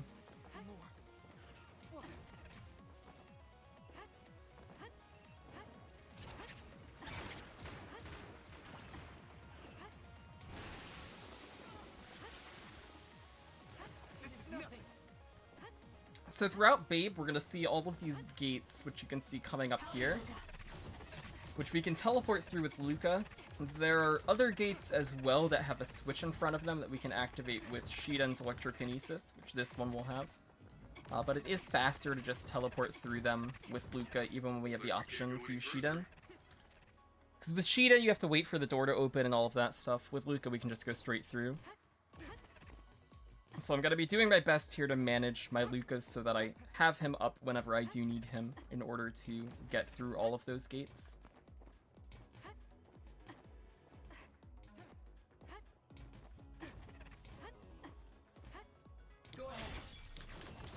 We're going to TP attack for this. And keep going.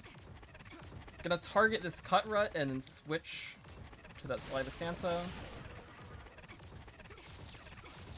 So that we can keep going.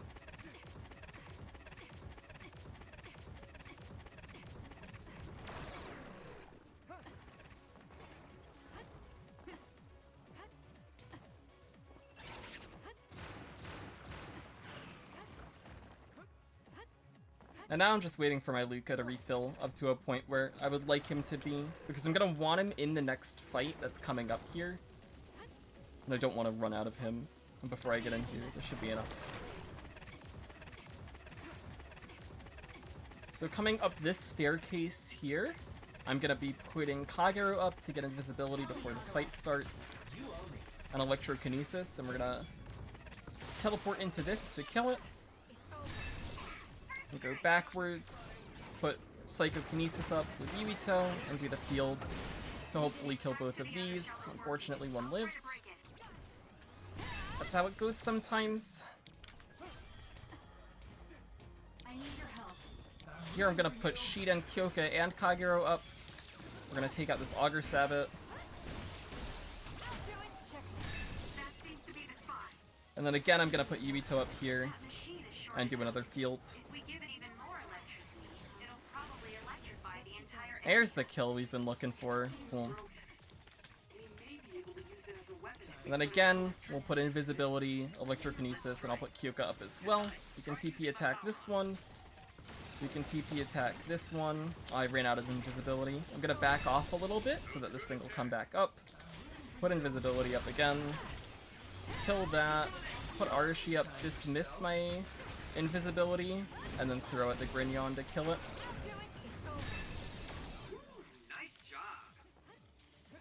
And I'm gonna dismiss Luca here and let him refill a little bit more.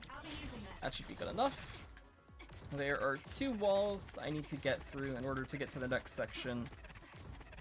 Having him full there guarantees that I'll be able to make it through them. So it's these 2, and then the next one has a Shiden switch that we can use in case my Luca does run out, but that should get me through.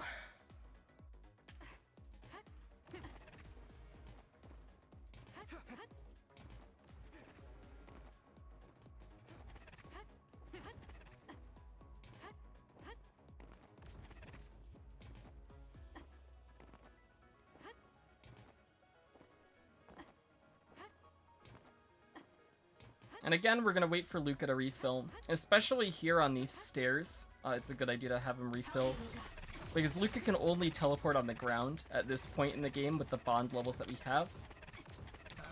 At bond level 2, he gets air teleport, but it ends up taking more time than it's worth to actually bond with him and get him to that point. Gonna field these. Unfortunately, that didn't break the shell on this one, which is what I was hoping for, but we can just throw things at it until it dies. And we're gonna go through here.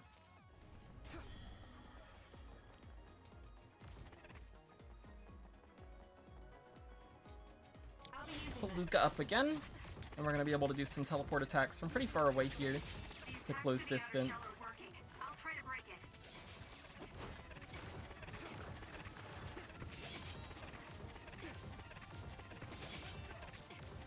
And then we're gonna get one last TP attack here, hopefully, on this enemy that spawns in. We also get a cool little black screen there that makes the distance look way more than it actually is. And here we have a cool little skip coming up. that Close to War found, where they didn't actually make the trigger for this fight encompass the whole area. So just by skirting around the edge here, we're able to skip a fight that would trigger there. That's a 3-wave fight that also has a delayed spawn on the 3rd wave. Takes over a minute to kill that fight, even done well. So being able to skip it is very nice. Now we have an auto-scroller. This is Courtmort. It's basically just gonna charge at us from behind. There's nothing we can do to speed this up. There are a few things we can do to slow this down.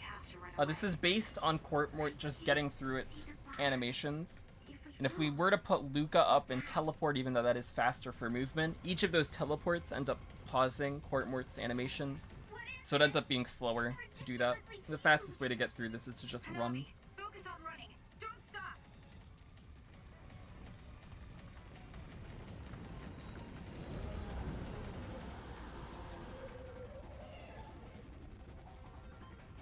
And so here we're gonna have these enemies fly at us, and we can just weave in between them. Relax and use SAS.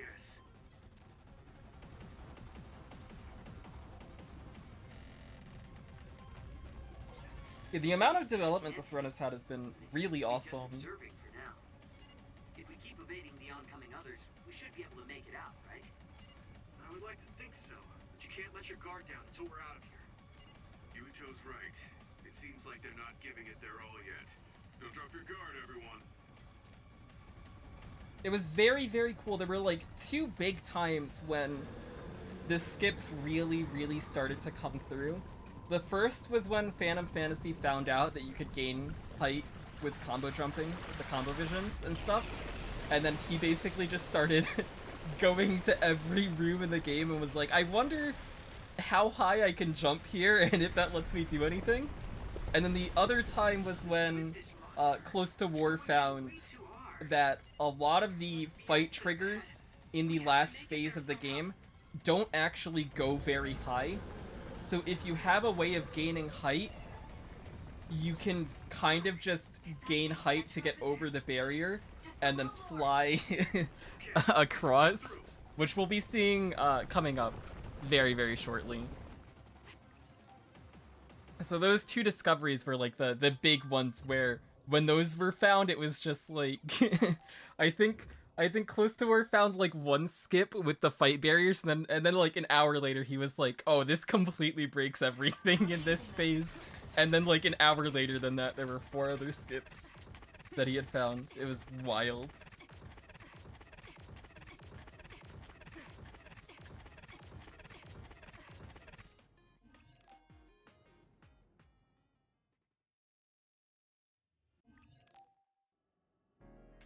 Go ahead.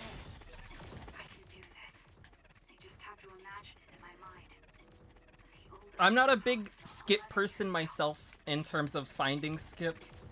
I have done a good amount in terms of making things NG viable, because a lot of the skips Phantom found originally were NG plus stuff, because he runs NG plus. And so finding setups that work with the bonds that we are able to get in NG and the movement abilities we have in NG is something that I focused on. I also had some input on the Arahabaki skip, which was theorized by Phantom, and then I found a way of making it work on NG. But both Phantom and Close to War have done a ton of work in terms of skips. It's been extremely impressive. And then Agath as well on the Yuito side. Agath is the world record folder for NG plus Yuito. And has done a lot for making a lot of these Kasane skips doable on Yuito's end. I can't forgive the people on the moon for what. We've only got 2 phases left. This next phase especially is very short. The run so far has been very good. Things have been extremely solid. Better than I was anticipating them being, to be honest.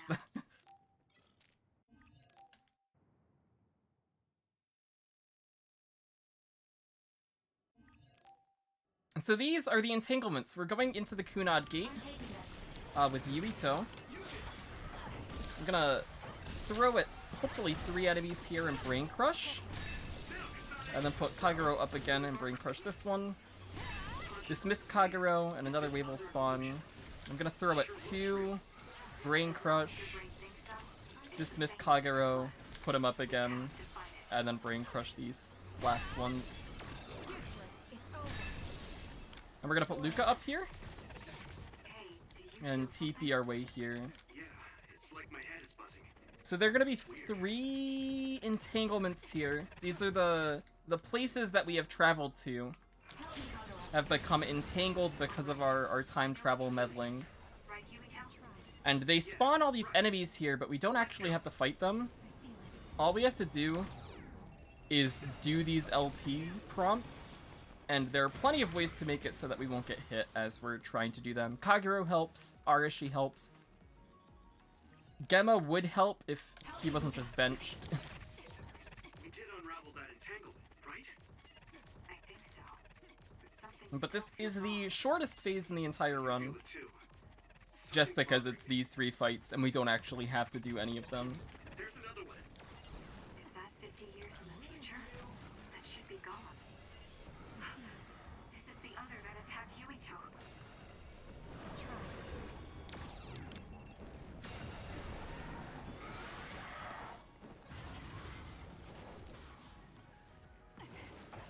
So those are the 2 times that we went to.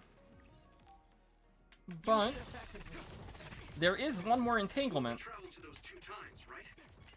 Yes. And that wasn't us who traveled there. It was Karin.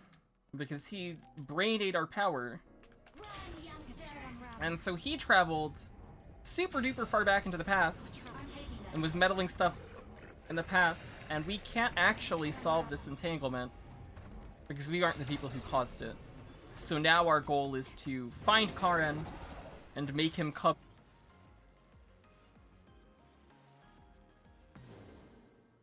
Okay, that's There's the cutscene skip. My controller disconnected. That was the first time it's done it this time. Normally that happens way more than once in a run.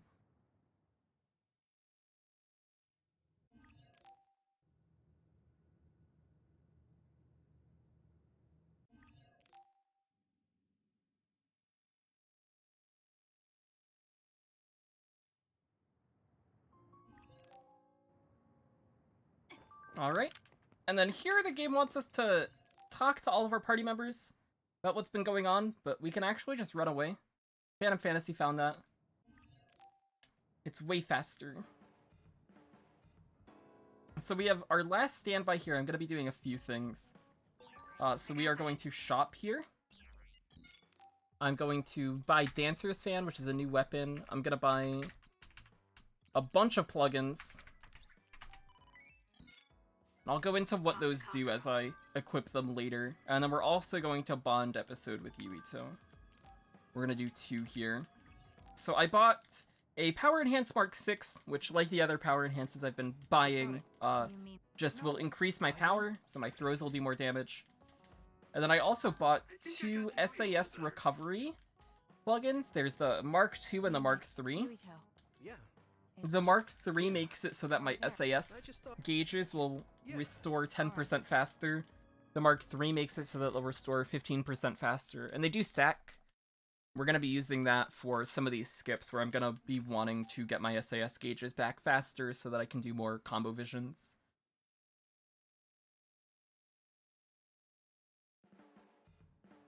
So this gets us to Yuito Bond level 3, which gets us his combo vision. And I'm going to put Arashi in my party. I'm going to swap Shiden for Yuito on my SAS pages. I'm going to get Item Attraction, which doesn't matter. Slam Attack, which also doesn't matter, but it lets us get consecutive aerial dash. So now we can do 2 dashes instead of 1. And I'm going to equip my new weapon and my Power Enhance 6 as well.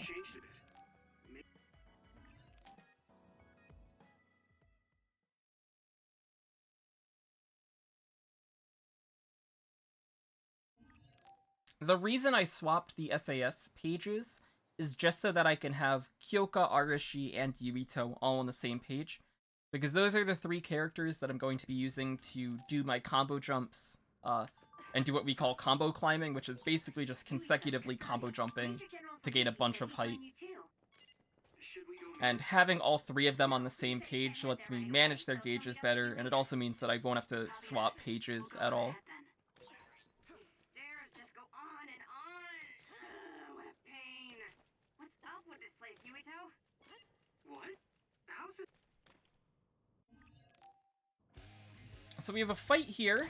I'm gonna go invisible and pull up Yuito. I accidentally swapped pages. Whoa, I L2'd. I've never used this L2 in my life. That's cool. I didn't even know that was there. Their shell is quite hard. Attack it with something heavy by using psychokinesis. There's our psychokinesis field I was trying to do. And now we're just gonna throw at the things that are alive to kill them. That was a good move. That field doesn't ever kill a bunch of stuff, but what it does do is that it removes a bunch of the enemy's shells, because all of these enemies in this fight have a shell. Gonna take a menu here, and we're gonna swap our lower power enhances for those SAS recovery supports that I had talked about before, and this is gonna let my SAS gauges refill a bit faster. And now we start the Gauntlet of Skips. This is the first one. I'm gonna stall here to let my Yuito refill. We're gonna combo jump with Arashi to get on top of this ledge here, by combo jumping with her in the corner. Arashi is standing in a bad position. I want her to move there. Better. I'm gonna double jump, double back step, dash, double back step, dash, back step, jump with Yuito. Double back step, dash, double back step, dash, double back step. Do 2 hits. Combo jump with Yuito. And I barely missed. That's okay. I am gonna have to reload this save here because I fell back in bounds. If I fall out of bounds far enough, it'll just respawn me. But falling back in bounds is a bit rough because that's also just a locked box that you can't actually get out of. This should hopefully have kept my equipment, but I'll check and make sure before I try again. Cool, it did. Very close. So there is a corner that we're aiming to hit here. Let's do it again. There we go. That's a better camera position.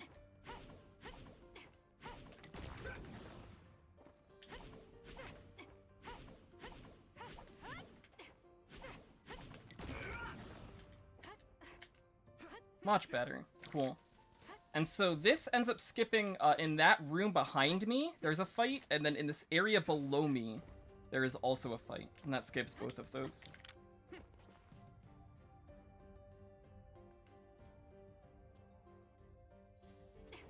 And then here, there would be a fight in this parking lot, but we're gonna skip that as well.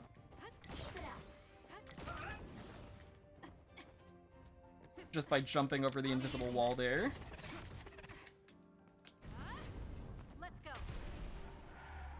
We're gonna grab this bus. This will help me make up some of the XP that I'm missing out on from skipping all of these fights.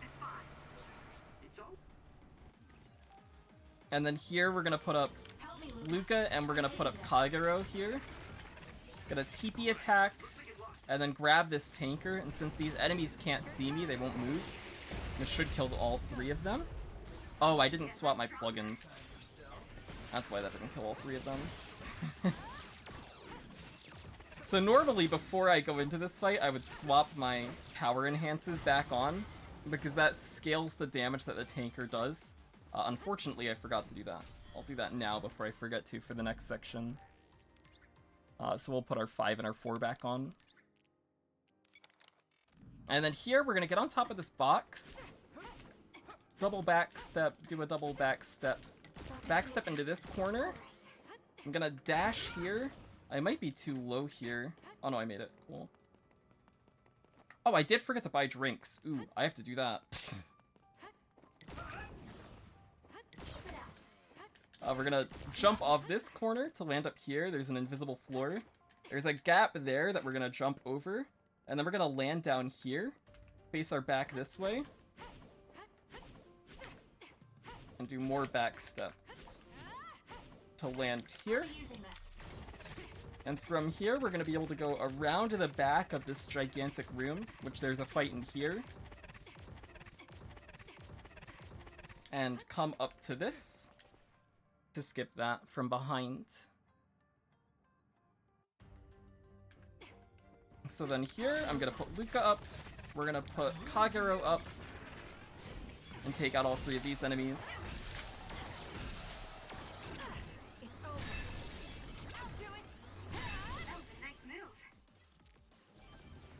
Then here, I'm gonna left trigger to kill this Barista Santa. Let's keep going. I'm gonna slow down time, put up duplication, put up Shiden, and put up invisibility, and double throw at this Bronyon. And then kill this Bronyon, hopefully before it goes underground. Cool. We're gonna pick up a plugin here. This is one of the best plugins in the whole game. It's System Double-Edged Sword. And what that does is it makes it so that you take 20% more damage, but you deal 20% more damage. And we're gonna put that on in the next menu that I take. Gonna put Arashi up here to slow this conveyor belt down. Here we're gonna put up Shiden and Luca. We're gonna do a bunch of teleports to kill base pause here. I'm gonna crush early just to make sure I don't run out of Luca. And then we'll crush this, and I can crush all 3 of these at the same time. We'll dismiss our Shiden, and we're gonna be using Luca for some more teleports and TP attacks coming up here.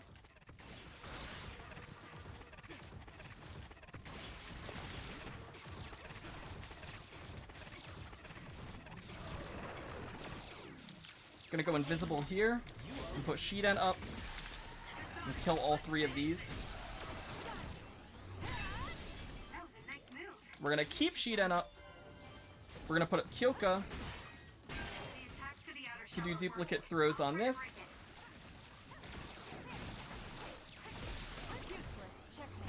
I'm gonna dismiss Kyoka here, wait a little bit, put Kagero up, and throw twice at this Bronyon. Going invisible before that spawns makes him not notice us. Normally, he immediately goes underground. And I'm gonna take a shop here to do something I forgot to do in the last shop, which is buy a bunch of drinks. Those will all refuel my SAS gauge, which is very, very helpful for this phase.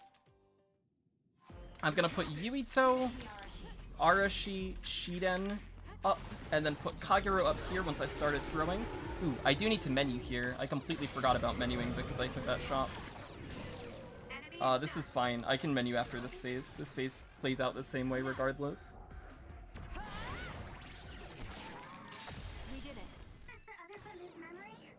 I should be able to menu here. Cool. I'm gonna take this, which does nothing for me really. Mid-air dash attack, which is good for stalling in the air, and aerial follow-up attack expand, which gets me 2 aerial follow-up throws instead of 1. And I'm also going to replace my lowest power enhance with that double-edged sword that we picked up before this fight. Since he thought it was too powerful, we better be ready. It's over. I'm gonna position myself here. This is a 3-phase boss fight. I'm gonna position myself here to hopefully have the boss go directly backwards from where I'm facing. I'm gonna pull up Kagero and do a throw here to force Dominus Circus to attack. Put up Clairvoyance. Put up Kagero, and hopefully this will hit in the head. Perfect. Getting that throw to actually hit Dominus Circus in the head is very annoying. Use my eyes. Now it's really over, right? So we have one more phase here, which I'm gonna get up close and then double dodge back. And that's gonna guarantee that Dominus Circus will swing at me, which I will slow time, put Shiden up, and do a follow-up throw on its arm, which then becomes a weak point. Nice.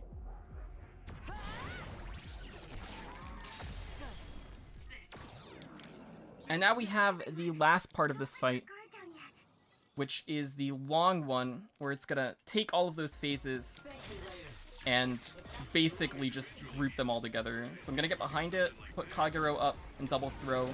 I'm gonna drink, put Arashi back up, and do more throws with Kagero. And then again, one more throw, and that should kill.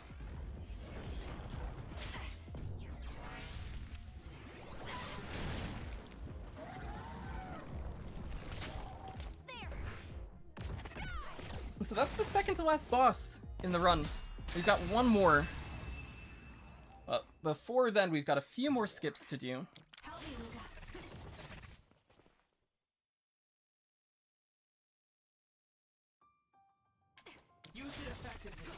How much time do we have until the end now? 15 minutes? 15 minutes sounds about right. Somewhere between like 12 and 15 minutes.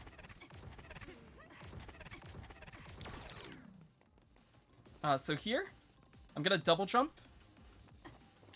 double back step, do another back step, Kyoka, Arashi, Yuito, do 2 hits, double back step, 2 hits, dash, do 2 double back steps, Arashi jump to land on this ledge to get up here, jump up here to get on this roof, double jump and turn around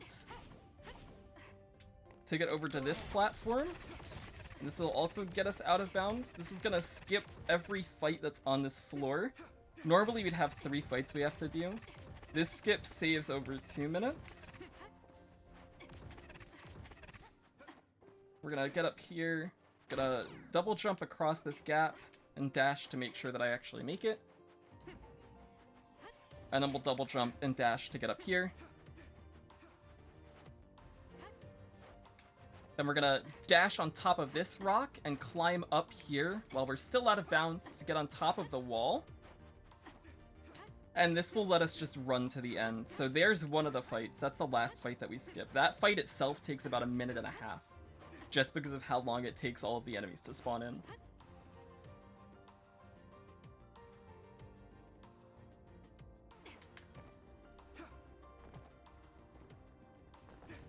So we've got 5 more skips to do on not this floor, but the next 2 floors.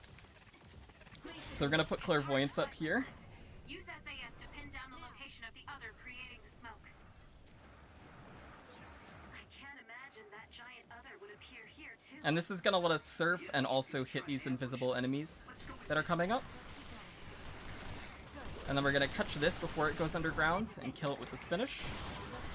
Then I'm gonna immediately put invisibility up and put Yuito up so that this enemy won't see me. This will automatically go underground as soon as it sees me. Put Arashi up to slow down time, put Shiden up and throw to kill.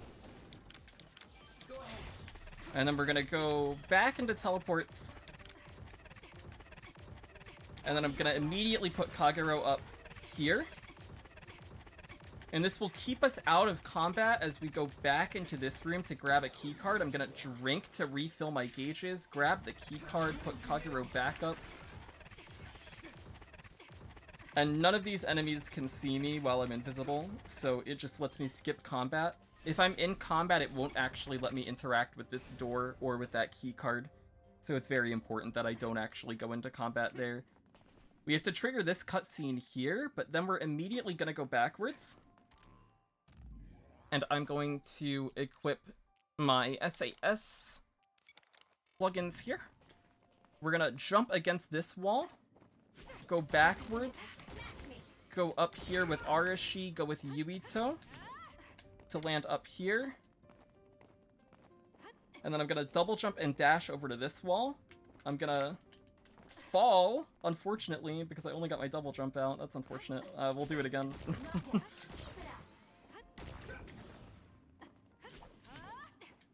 Okay. Second try is the charm. Gonna backstep into this wall, and then we're gonna do this with Kyoka. Ooh, I'm not in the right corner. And oh my goodness. Okay, that's fine. Okay, third try on this is the charm then. It should hopefully work this time. Jump with Kyoka, jump with Arashi, jump with Yuito, and get on top of this wall. And then we're gonna run this way. And I'm gonna line up here to make sure that I'm facing the right way. We're gonna double back step, double jump back step through here, and then do a Yuito jump here to land on this. Gonna turn around, double back step, dash double back step, jump double back step, dash double back step to land up here on top of this room. And then turn around again, and do 3 sets of double back steps. Do another Yuito, which will refresh all of my back steps and my jump, so that I can get over to this wall. And that skips 2 fights. And then we immediately go into another skip here, where we're going to get up against this wall, Kyoka jump off, do an Arashi, double back step into a Yuito, and then stall in the air to get my Kyoka back up. Turn around mid-air, and then backstep through here, refresh our back steps, and that skips a fight in this room. The fight trigger just doesn't go high enough. Now we're on the last floor before the last boss. There's gonna be a cutscene here we're gonna skip. And then we're gonna go this way. Oh, I got stuck on the crane. Very careful. Skirting around that edge is a bit scary.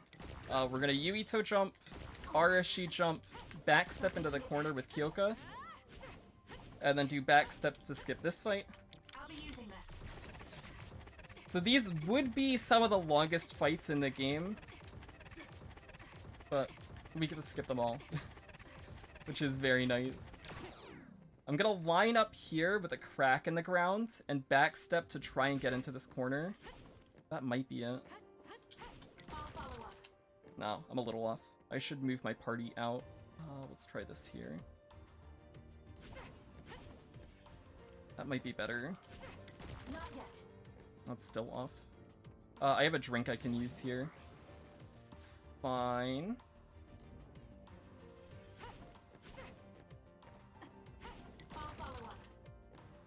Ah, this corner. This one's the hardest one for me to line up. That might be it. Not yet.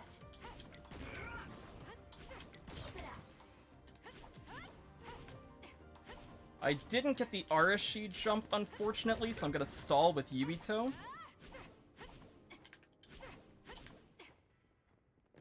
And that gets us over the fight trigger.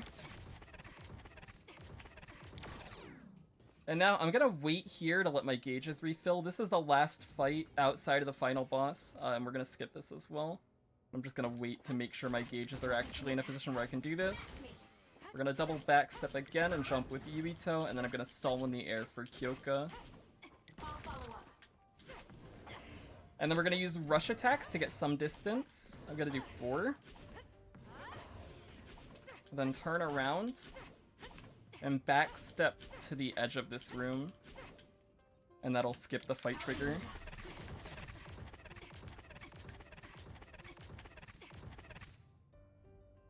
Alright, and now I have to take one more menu here before we get into the last boss, where I'm going to swap back my plugins, and I'm also going to remove Yuito from the party. This is Sumeragi Tomb? Oh, and I'm also, before I forget, I'm gonna get a time extension here for my brain field. That'll let my brain field last for 5 seconds more, which is very important for the second phase of this boss. It seems like we managed to make it out. Karn might be close. Yeah, Arashi is the sassy, lazy, very strong but never wants to exert any effort character. She's awesome. I really like her, Hanabi, and Shiden. Everybody hates Shiden, but I love him. I'm gonna put Shiden up, Kyoka up. We're gonna throw here. I'm waiting to get a move here where I have a nice damage window, and it looks like he just doesn't want to give me that. That's fine. Just ends up being a little bit slower. We're gonna Psychokinesis Field, and this Brain Crush will end the first phase. You're going to listen to us. Won't accept it. Now the second phase is very cool. This was a strat that was developed by IE Kevin, who was an NG plus Kasane runner, where you go directly into Brain Field here. And the game normally wants you to like destroy these masks and use them to break this big barrier. But in Brain Field, we can just smack it and skip the whole mask thing. And then hopefully I'll do enough damage here before I stagger at this 15-second mark for the Brain Field. Yeah, that's enough. So you end up, there are two different weapons you can pick up in this fight. The weapon you pick up that destroys the barrier blocking Karen is actually way stronger than the one that you would get if the thing was already down. And whenever Kasane staggers there, she ends up dropping that weapon. So getting that extra 5 seconds on the Brain Field ends up giving enough time that we can get all of the damage we need out in order to actually get the kill before we do drop the weapon. That weapon does 5k to 7k on its combo. The other weapon you pick up does 1.5 to 2k on its combo. So it's a bunch more damage that you end up getting. And it lets us one-cycle that fight very, very easily. Yeah, he definitely does start to change his tune by the end. Alright, so this is the last fight in the run. Here, I'm gonna be doing something very specific. So he's gonna dodge every attack that I do with this teleport, and I'm just gonna loop him with teleports until these dialogue lines run out. And that will... Oh, I dropped one. There we go. That'll force him to come in here. This next section, we have to wait for our other set of party members to come in. It's gonna bring in Luca, Gemma, Arashi, and Kyoka. This phase, I still don't really understand how it works. A bunch of people have different theories about it, where like, if you go to the edge and face the camera away from him, it makes it nicer. Some people have said spamming the left and right bumpers makes it faster. I've tried everything. I get wildly varying results regardless of what I'm doing.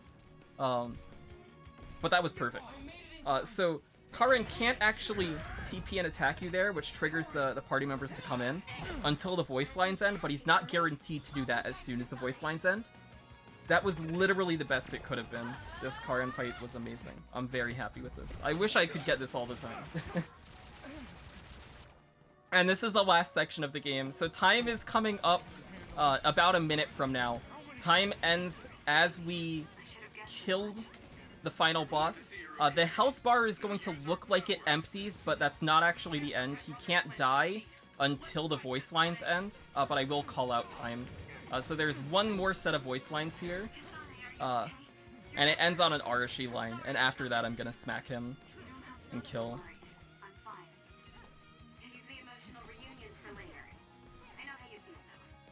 Okay, and that's time.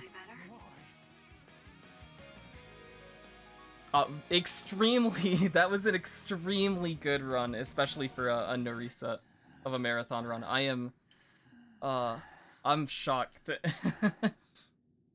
will never accept this word. There was the fall on, How could I? the skip on the beginning of phase 2, but outside of that, that was very, very nice. Oh yeah, if you get a Guardian Vision there where one of your party members takes the hit, then they like do you're not hurt, are you? I protected you, and then you have to wait for those dialogue to finish as well. And it's awful. But yeah, that's Kasane, Enchi Kasane on any difficulty. This game is very fun to run. I think Kasane especially is a very cool run. It's very fast-paced. A lot of the fights go by like very, very quickly with Kagero and everything. You're always saving my life, so I thought It's really Should great. probably return the If favor. anybody's interested in running this game, there is a Discord for it that is linked on the speedrun.com page. There are a lot of people active in there. It's a very welcoming community, and it's a very fun run, very easy to learn. Regardless of what category you do, NG Plus is probably easier to learn than NG. It's also a faster and shorter category. The Yuito runs are also very cool. It's a very fun game. I'd like to give some shout-outs, again, to Phantom Fantasy Close to War for their huge input on both the Kasane route and also skips, i.e. Kevin, who's NG Plus Kasane runner, who I picked up a lot of stuff from when I was learning. Yeah, this ended up being my underestimate. There were quite a few. When I submitted this, there were 5 skips in the run. It's now up to 11 that we do on NG any difficulty.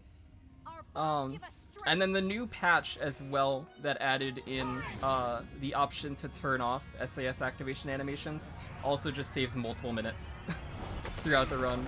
Because every single one of those you do ends up taking an extra second, and we do well over 100 throughout the whole run, so the time has dropped quite a bit.